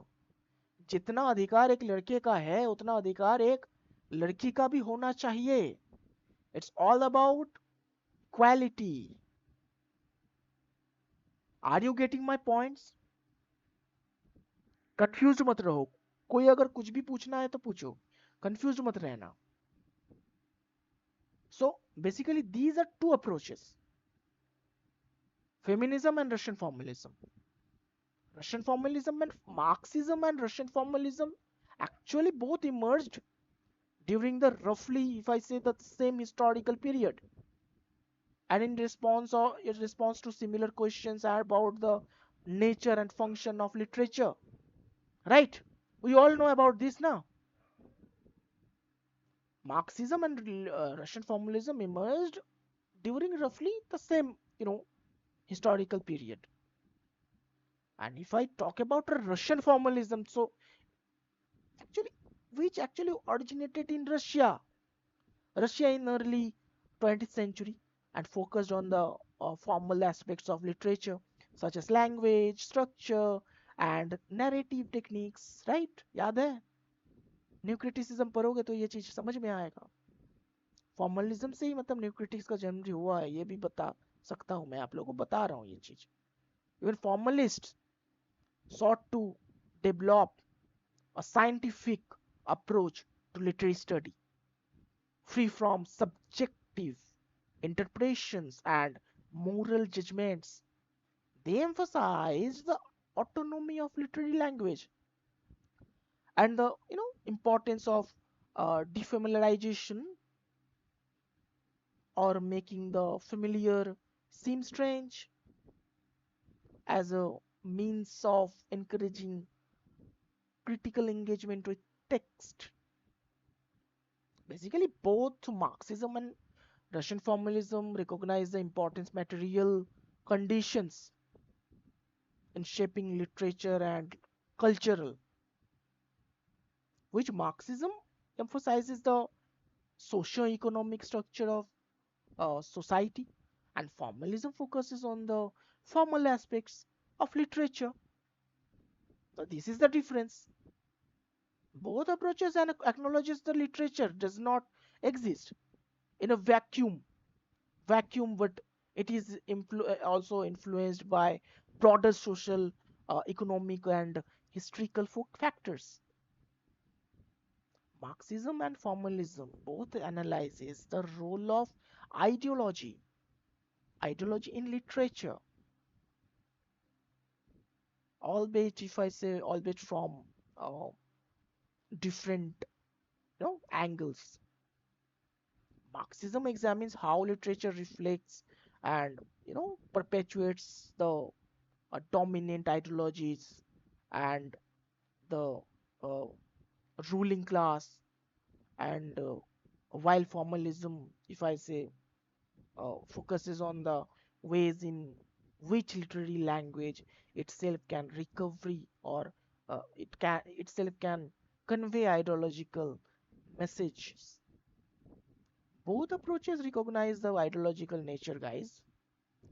Just understand, both approaches recognize the ideological nature of literature, and its potential of to shape uh, perceptions and benefits and beliefs also. Both Marxism and formalism also considered as historical concept and context. You can see historical context here. There, historical context of literary text. Marxism actually examines literature as a product of its historical moment and shaped by the class struggles and contradictions of society.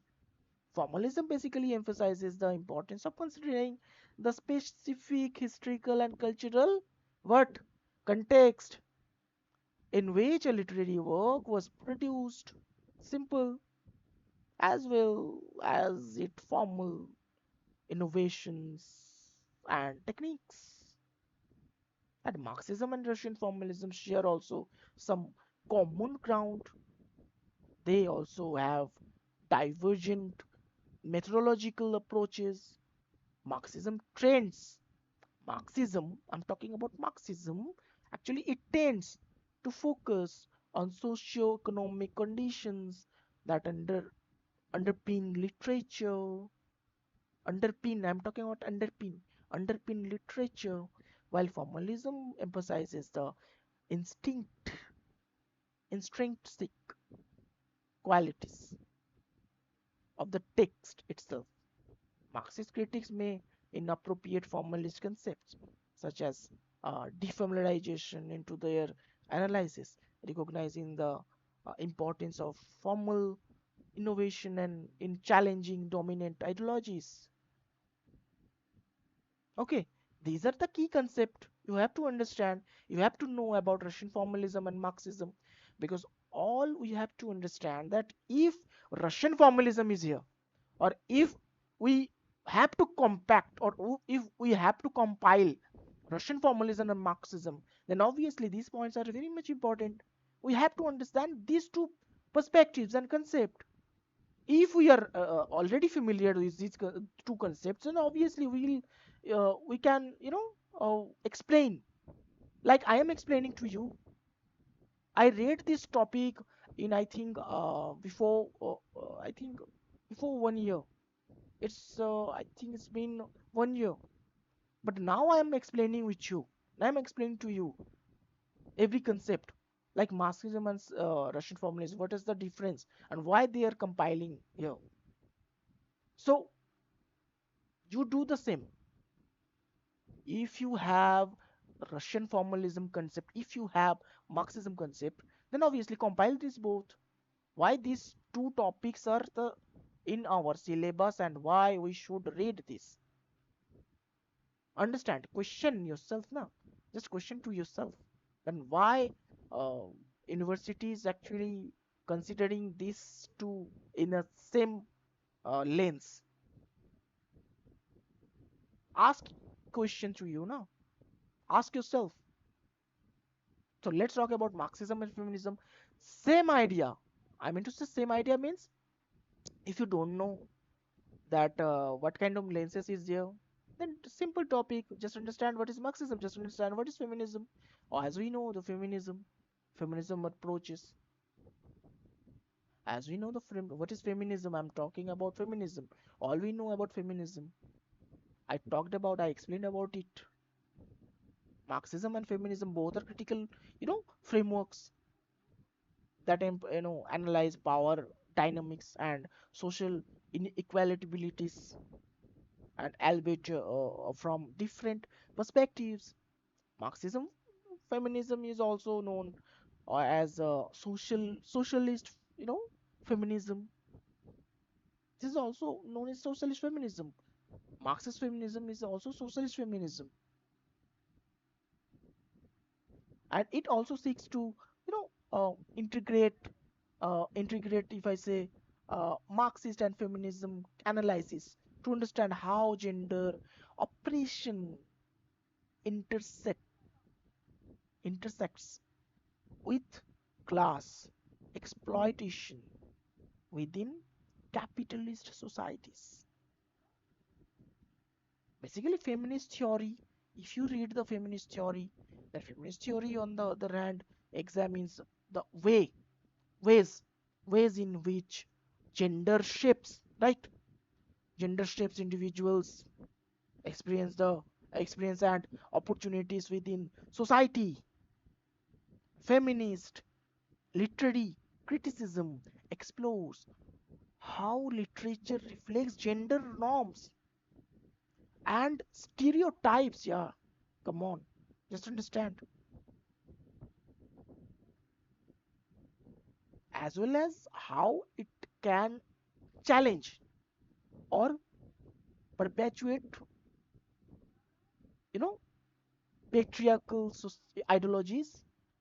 Patriarchal ideologies I'm talking about.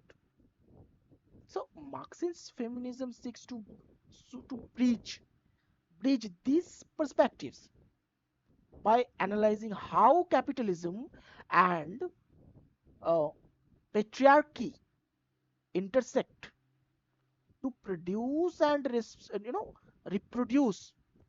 Just understand my point and mark my points. To produce and reproduce systems of oppression.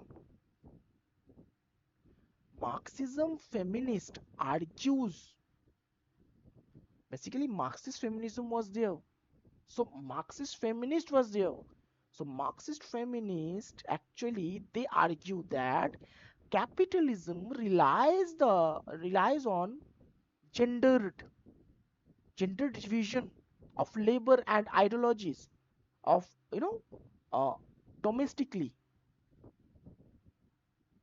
domesticity, I mean to say, to maintain social order and exploit both women and women's, if I say, unpaid labor. I'm talking about women unpaid labor in the home and their waged labor in the workforce, right? अब जैसे इस topic में मैं एक थोड़ा सा बताना चाहता हूँ मैंने ऐसा क्यों कहा. अब रिसेंटली मैं एक रील देख रहा था. मतलब वही रील्स एंड वही चीजें मैं शेयर भी करता हूँ और मैं उन चीजों के बारे में ही बताता हूँ जो काम के हैं. बाकी बेकार की चीजें वो नाच गाना मुझे पसंद नहीं है. थोड़ा सा कॉमेडी हो वो सही है मगर मैं नाच गाने वाले रील्स में देखता नहीं मगर जिसमें फैक्ट्स हो because I am a literature student, so obviously जिसमें फैक्ट्स हो, सोशल एक मैसेज हो, उसको ही मैं मतलब कंसिडर करता हूँ देखने में भी और उसको शेयर करने में भी। सो बेसिकली कुछ दिन पहले एक रील भी देखा है, कुछ दिन पहले नहीं, सालों पहले एक रील देखा था कि मम्मी जो माँ होती है हम लोगों के घर पे, वो स्टार्टिंग से लेके एंडिंग तक, मरते दम तक, जो औरतें होती है, माँ होती है, औरतें होती है, स्टार्टिंग से लेके एंडिंग तक वो एक लेबर जैसा ही काम करती है ना घर पे। एक हाउस वाइफ होना is not a joke guys.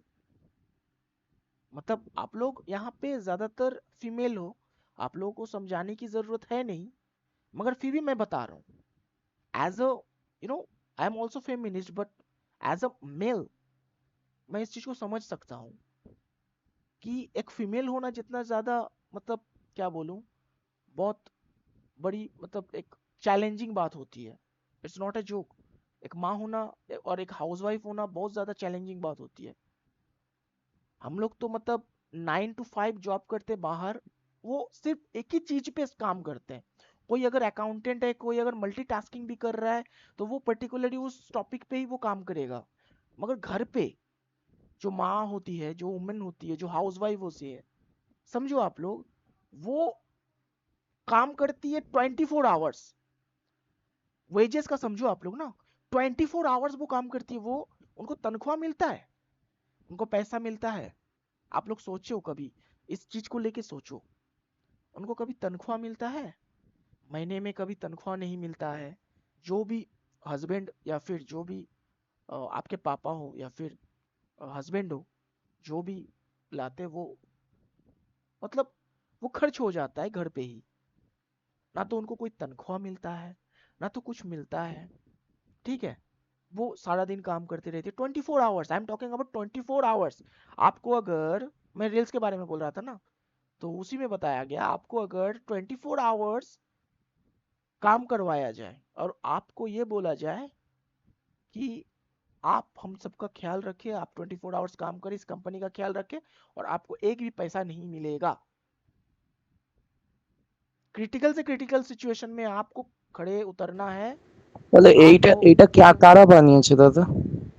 এই সিচুয়েশনটা কারা সৃষ্টি आई एम করেছে? नॉट মানে talking feminism no no no ব্যাপারটা কোথা থেকে আসছে? শাস্ত্র থেকে আসছে, বেদ नो থেকে আসছে, आई एम নাকি नॉट সোশ্যাল সামাজিক মত থেকে আসছে? I'm not talking about on that concept because that is actually other topic. That is different topic, right? I am merging this topic with what? Marxism. So talk with me about Marxist. Marxism. I'm just compiling with Marxism now. So obviously I have to understand why I'm saying this. Just understand, this is not a emotional speech or anything else. I'm saying this as per practical. ये चीज आप लोग समझ सकते हो कि आप लोगों को अगर ऐसा এটা करने के ফ্যাক্ট लिए बोला পুরো। है। भाई पहले सुन लो सुदीप, जो बोल रहा हूँ। आपको अगर 24 आवर्स काम करने दिया जाए सुदीप, और आपको पैसा ना दिया जाए, कैसा फील होगा बताओ? मार्क्सिस्ट अप्रोचेस सोचो। I am not talking about feminism, मैं वहां पे जा ही नहीं रहा हूँ। Feminism wave 1, wave 2, wave 3, there are 4 waves actually. चौथा वेव अभी चल ही रहा है। इसमें हम लोग आके ये देख सकते हैं, आफ्टर 2016 या फिर आफ्टर 2012 हम लोग ये देख सकते हैं कि पेट्रियार्कल सोसाइटी है। मतलब वो शैडो की तरह है, मतलब वो शेड, वो एक मतलब ऐसा नहीं है। पहले क्या होता था, मतलब जो लड़के होते थे उनका डिमांड ज्यादा होता था। अभी ऐसा नहीं है, अभी लड़कियों का ज्यादा डिमांड हो चुका है। पहले एक ऐसा चीज होता था कि अगर कोई लड़का गवर्नमेंट सर्विस कर रहा है, अगर कोई लड़का अच्छा कमाता है, तो कोई भी फीमेल उससे शादी कर लेगी। वो जितनी भी मतलब वो लड़का देखने में जितना भी बेकार हो, या फिर वो लड़का जितना भी एजेड हो, उसका जितना भी वो ओल्ड हो, ठीक है, बस उसके पास पैसा है, उसके पास काम है, तो अभी कोई भी लड़की शादी कर लेगी। मगर आफ्टर 2012 और 2010, मैं ये चीज बता रहा हूँ आप लोगों को, प्रैक्टिकल समझो, ऐसा हुआ है। सर्वे भी, मगर सर्वे रिपोर्ट भी देख लो, तो अभी के टाइम पे अगर आप एक गवर्नमेंट सर्विस करने वाले भी इंसान हो, तो सामने वाला जो पार्टनर है आपका, सामने वाली जो है वो आप में इंटरेस्ट अगर है तो वो बिना नौकरी के भी आपको एक्सेप्ट करेगी। अगर इंटरेस्ट नहीं है तो आपके पास जितना भी बड़ा एक जॉब हो, आप एक आईएएस ऑफिसर भी क्यों ना हो, आपके साथ वो नहीं रहेगी। वो जो इक्वालिटी का बात है ना, फेमिनिज्म जो सुदीप आप बोल रहे हो, वो इक्वालिटी धीरे धीरे धीरे धीरे धीरे धीरे इक्वल हो रहा है धीरे धीरे। और फेमिनिज्म को भी मतलब क्रिटिसाइज तो किया गया ना बाद में। फेमिनिज्म क्रिटिसिज्म हम लोग पढ़ते ही है ना। फेमिनिज्म क्रिटिसिज्म क्यों पढ़ते हैं? मैं अगर सुदीप का जो कंसेप्ट में समझ में आ रहा है, वो जो बोलना चाहता है कि ये सब बनाया कौन। ऑब्वियसली अगर हम लोग फेमिनिज्म पढ़ रहे हैं आज, अगर प्रोलेटेरिएट और मार्क्सिज्म के बारे में पढ़ रहे हैं, तो हम लोग पढ़ क्यों रहे हैं, इसको लिखा क्यों गया है, समाज में ऐसा हुआ है तभी ना लिखा ক্রিটিক্স गया है। হচ্ছে কারণ ডমিনেশনটা চলে আসছে, আমার মনে হচ্ছে এটাই ডমিনেট করাটাই চলে আসছে, পাওয়ার আর ডমিনেশন ইকুয়াল হচ্ছে না অ্যাকচুয়ালি দেখতে গেলে। अच्छा, तो आप एक उदाहरण दो कैसा इक्वालिटी नहीं हुआ है सुदीप, अभी के टाइम पे, प्रेजेंट टाइम দেখো पे आप इक्वालिटी এখন नहीं হ্যাঁ, है। প্রেজেন্টকে আমি ধরছি, প্রেজেন্টকে আমাদের ওয়েস্ট বেঙ্গলকে ধরছি, ঠিক আছে, অন্য কোনো স্টেটে যাচ্ছে না, আমি ওয়েস্ট বেঙ্গল, কারণ অন্য রাজ্যেতেও মানে গার্লসদের ডিমান্ড বেশি আছে।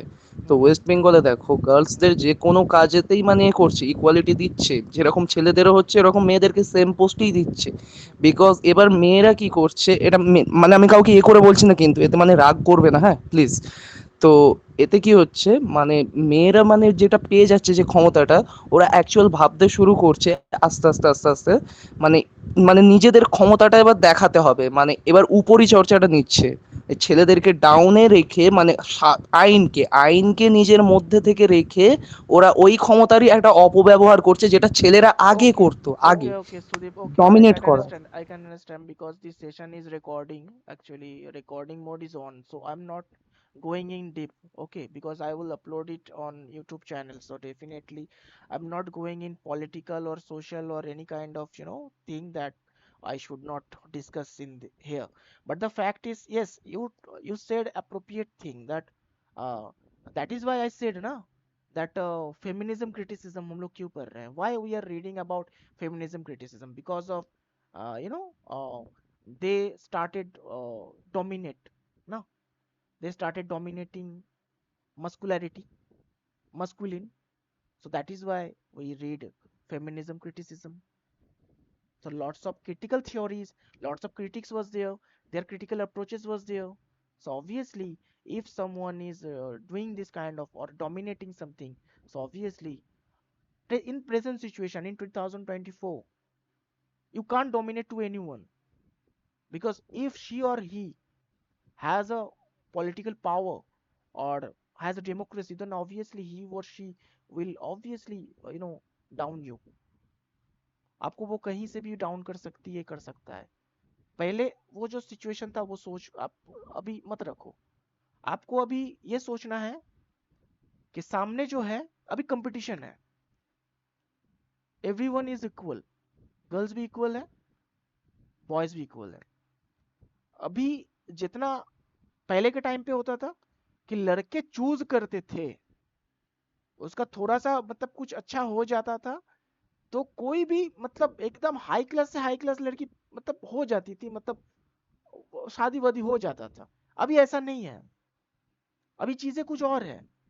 अभी सेल्फ डिपेंडेबल बन रही हैं लड़कियां।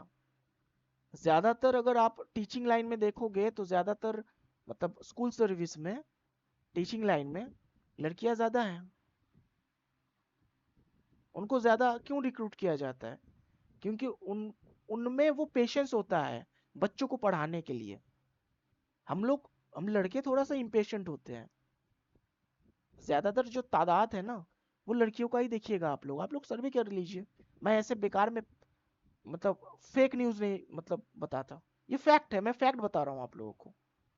as per demand I am talking about. So basically I was talking about the feminism, why feminism actually merged as Marxist and Marxism and feminism, why we should read this.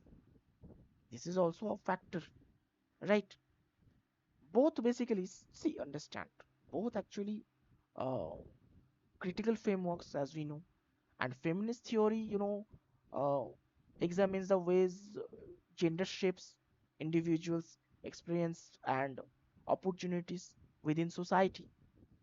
And also Marxist feminism recognizes the intersectionality intersectionality and oppression intersectionality of oppressions, and understanding that system of class, gender, race, sexuality, and other social categories, which are, if I say, uh, introduced and uh, mutually reinforcing. So both, just understand, Marx and feminism both critique systems of power and domination. Sudeep, concentrate whatever I am saying. Both Marxism and feminism critique. I'm talking about CRITIQUE, not CRITIC. Both words has different meaning. Both words have different meaning. Talking about critique. Okay. Both Marxism and feminism critique systems of power and domination with Marxist feminism, and also highlighting how capitalism and patriarchy intersect to produce and reproduce inequalities. Basically, Marxism and feminism you know, share a focus on labor and exploitation. I mean to say labor and exploitation. मैं exploitation को कभी कभी exploitation बोल देता हूँ, sorry for that, निकल जाता है मुंह से. Actually, I'm talking about labor and exploitation. Marxism and feminism share a focus on, you know, uh, labor and exploitation ना. फेमिनिज्म में भी आप एक्सप्लॉयटेशन को देख सकते हो, लेबर को, लेबर का कंसेप्ट भी देख सकते हो, मार्क्सिज्म में देख सकते हो. Both concepts are same. So Marxism examines the explores of the working class under capitalism, and feminism क्या करता है? Feminism highlights the unpaid domestic labor performed primarily by women. Am I right or wrong? Marxist feminism argue that capitalism relies on the exploitation on, you know, exploitation of both waged and unwaged labor, with women bearing, if I say uh, dispro, you know, disproportionate, disproportionate burden of uh, reproductive labor. Both concept actually, both concept analyze the gendered division of labor and within capitalist societies. Okay. And they also critique traditional Marxist theory for its failure to, you know, uh, if I say, adequately address gender oppression and advocate for a more inclusive analysis that considers that the intersections of class हो गया या फिर gender and other social categories I'm talking about. So Marxism feminism actually both emphasizes the potential of uh, social changes and liberation. Marxist feminism argued that struggles against capitalism and patriarchy are interconnected and solidarity across class and gender lines. It is also essential for challenging system of oppression and, you know, uh, building a more just and equitable society. So Marxism intersects with Russian formalism and a Russian, Russian formalism and feminism. These three, now Marxism, Russian formalism is feminism through shared.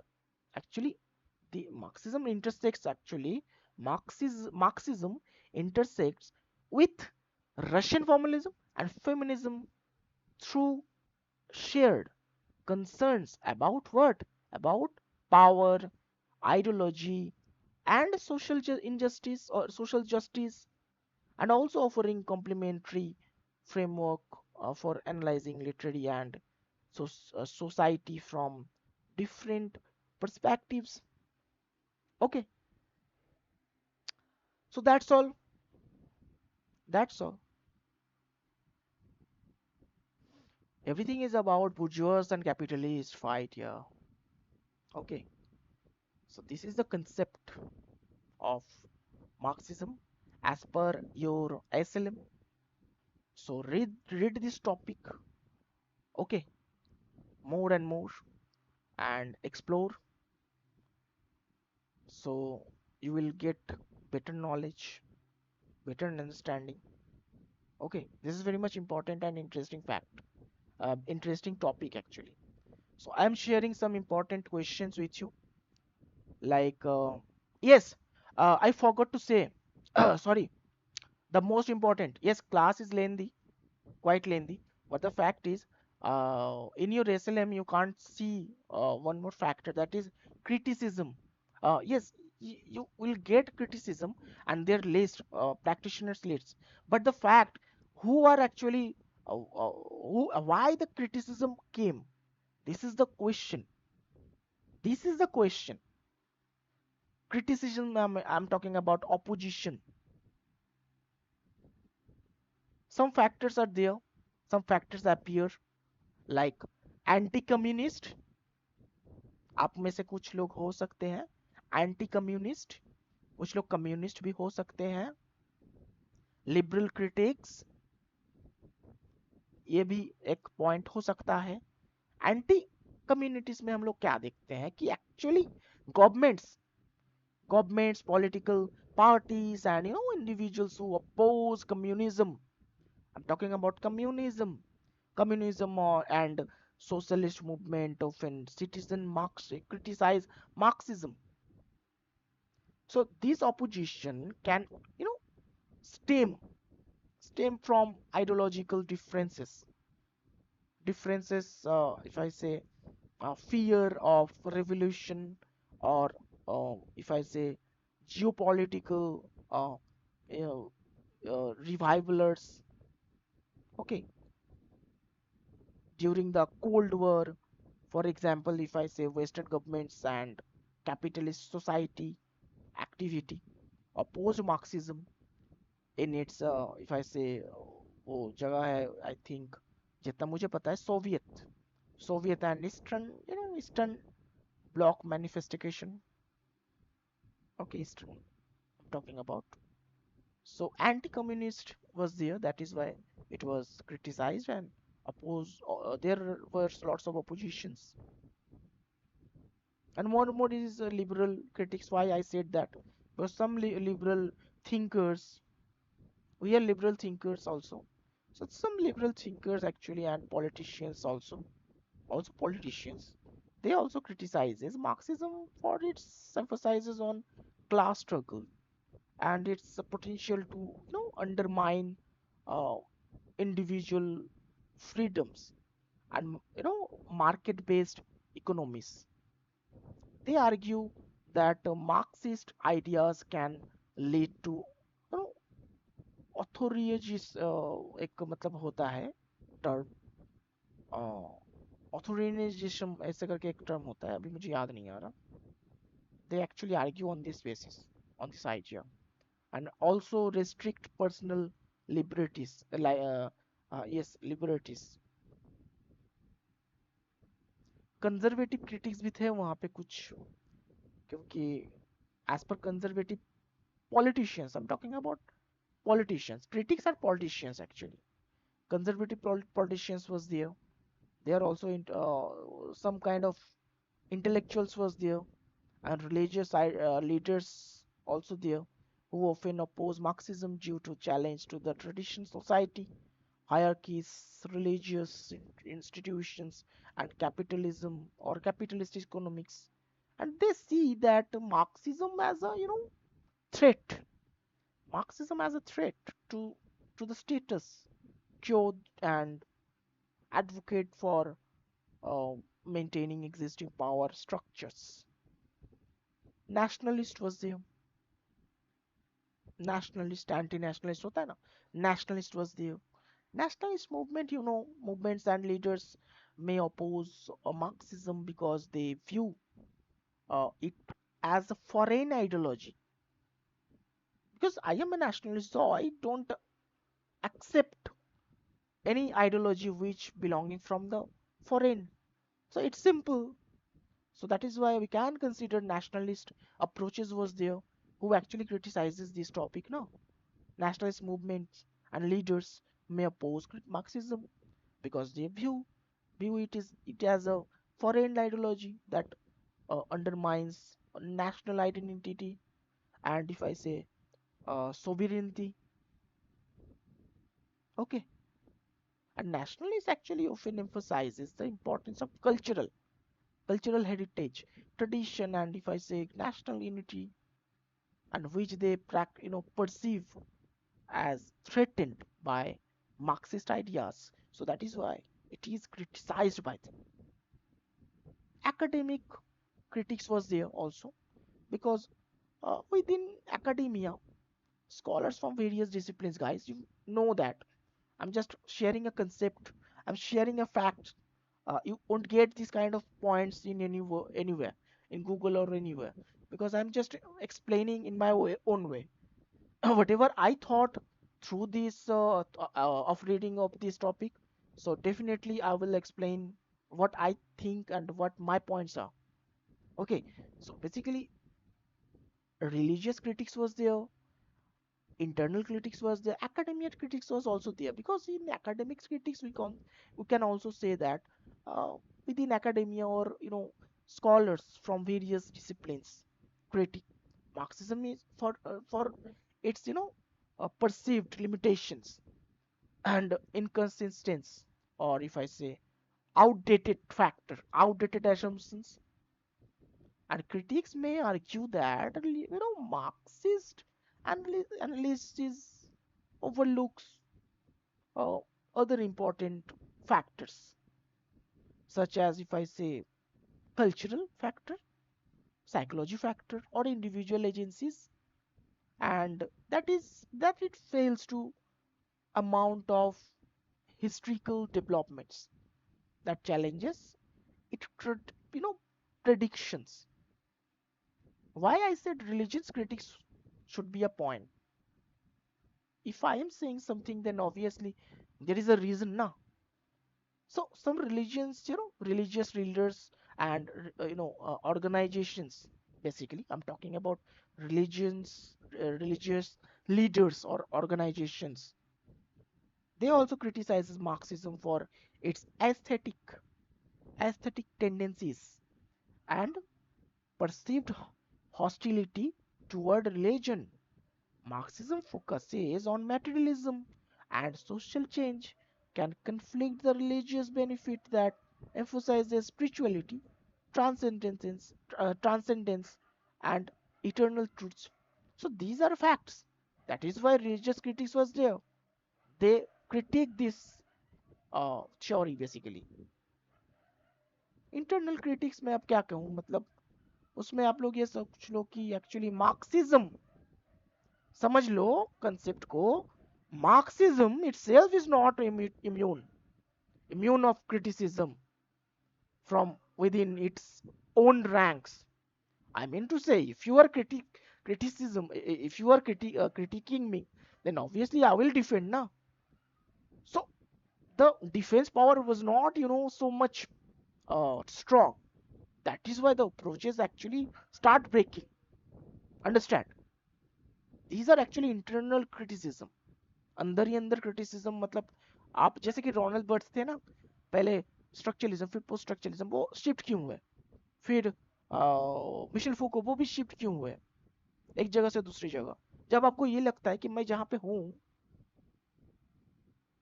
वो चीज सही से मतलब मुझे guide नहीं कर रहा। अब लोग धर्म परिवर्तन क्यों कर रहे हैं?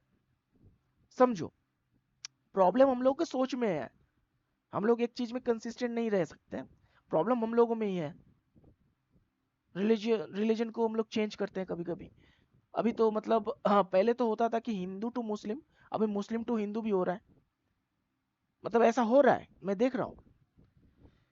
तो रिलीजन चेंज करना ये कोई प्रॉब्लम वाली बात नहीं है, मैं जस्ट एक एग्जांपल दे रहा हूँ। तो आपको अगर अपने धर्म में या फिर अपने जगह पे अपने मतलब आइडियोलॉजीज पे आपको यकीन नहीं है, वो अगर उसका जो लेयर है, उसका जो मेम्ब्रेन्स है, वो उसका जो वॉल है वही पतला है, वही एकदम से थिन है, तो क्या होगा? वो तो भेद कर जाएगा ना। सिंपल सी मतलब बात है ना, समझ लो आप लोग। So that is why internal criticism was there. That is why Marxism itself, it is Marxism itself is not immune to criticism from within its own ranks, and different Marxist theorists and movements have engaged in debates and disagreements over interpretations of Marxism theory. Simple. So जब उस time पे debate चलेगा, so definitely आपको strongly present करना पड़ेगा ना। अब जैसे मैं आपको एक टॉपिक पढ़ा रहा हूँ, तो आप लोग अगर मेरे से डिबेट करोगे, मेरे से अगर आर्ग्यू करोगे, तो मैं अपना जितना नॉलेज है उस चीज पे मैं रख रहा हूँ। मैं अगर मार्क्सिज्म को फॉलो कर रहा हूँ, आप लोग अगर मार्क्सिज्म को फॉलो नहीं करो, आप लोग कैपिटलिज्म को फॉलो कर रहे हो, यू आर कैपिटलिस्ट। सो आप लोग अपने हिसाब से ठीक हो, मैं अपने हिसाब से ठीक हूँ, but I can defend my self because I know what I am doing and what I am writing and what I am delivering. I know I have enough knowledge and I have the strong base, so I can fight with you. But if my base is not enough strong, so you will defeat me. I will be defeated by you. Simple logic है भाई। धीरे धीरे Marxism खत्म क्यों हो रहा है? these are factors these are factors, no? And also strategies for social change and the nature of social societies. And some critics also argue that Marxism has been misinterpreted or misspelled in practice, leading to, you know, authorization or, वो term है मुझे भी याद नहीं आ रहा।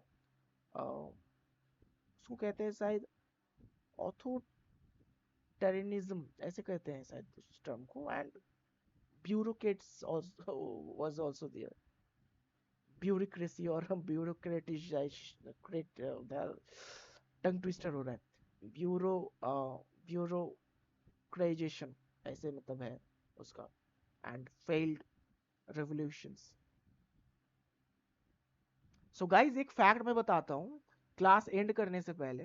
Despite all these criticisms and oppositions I discussed about criticisms.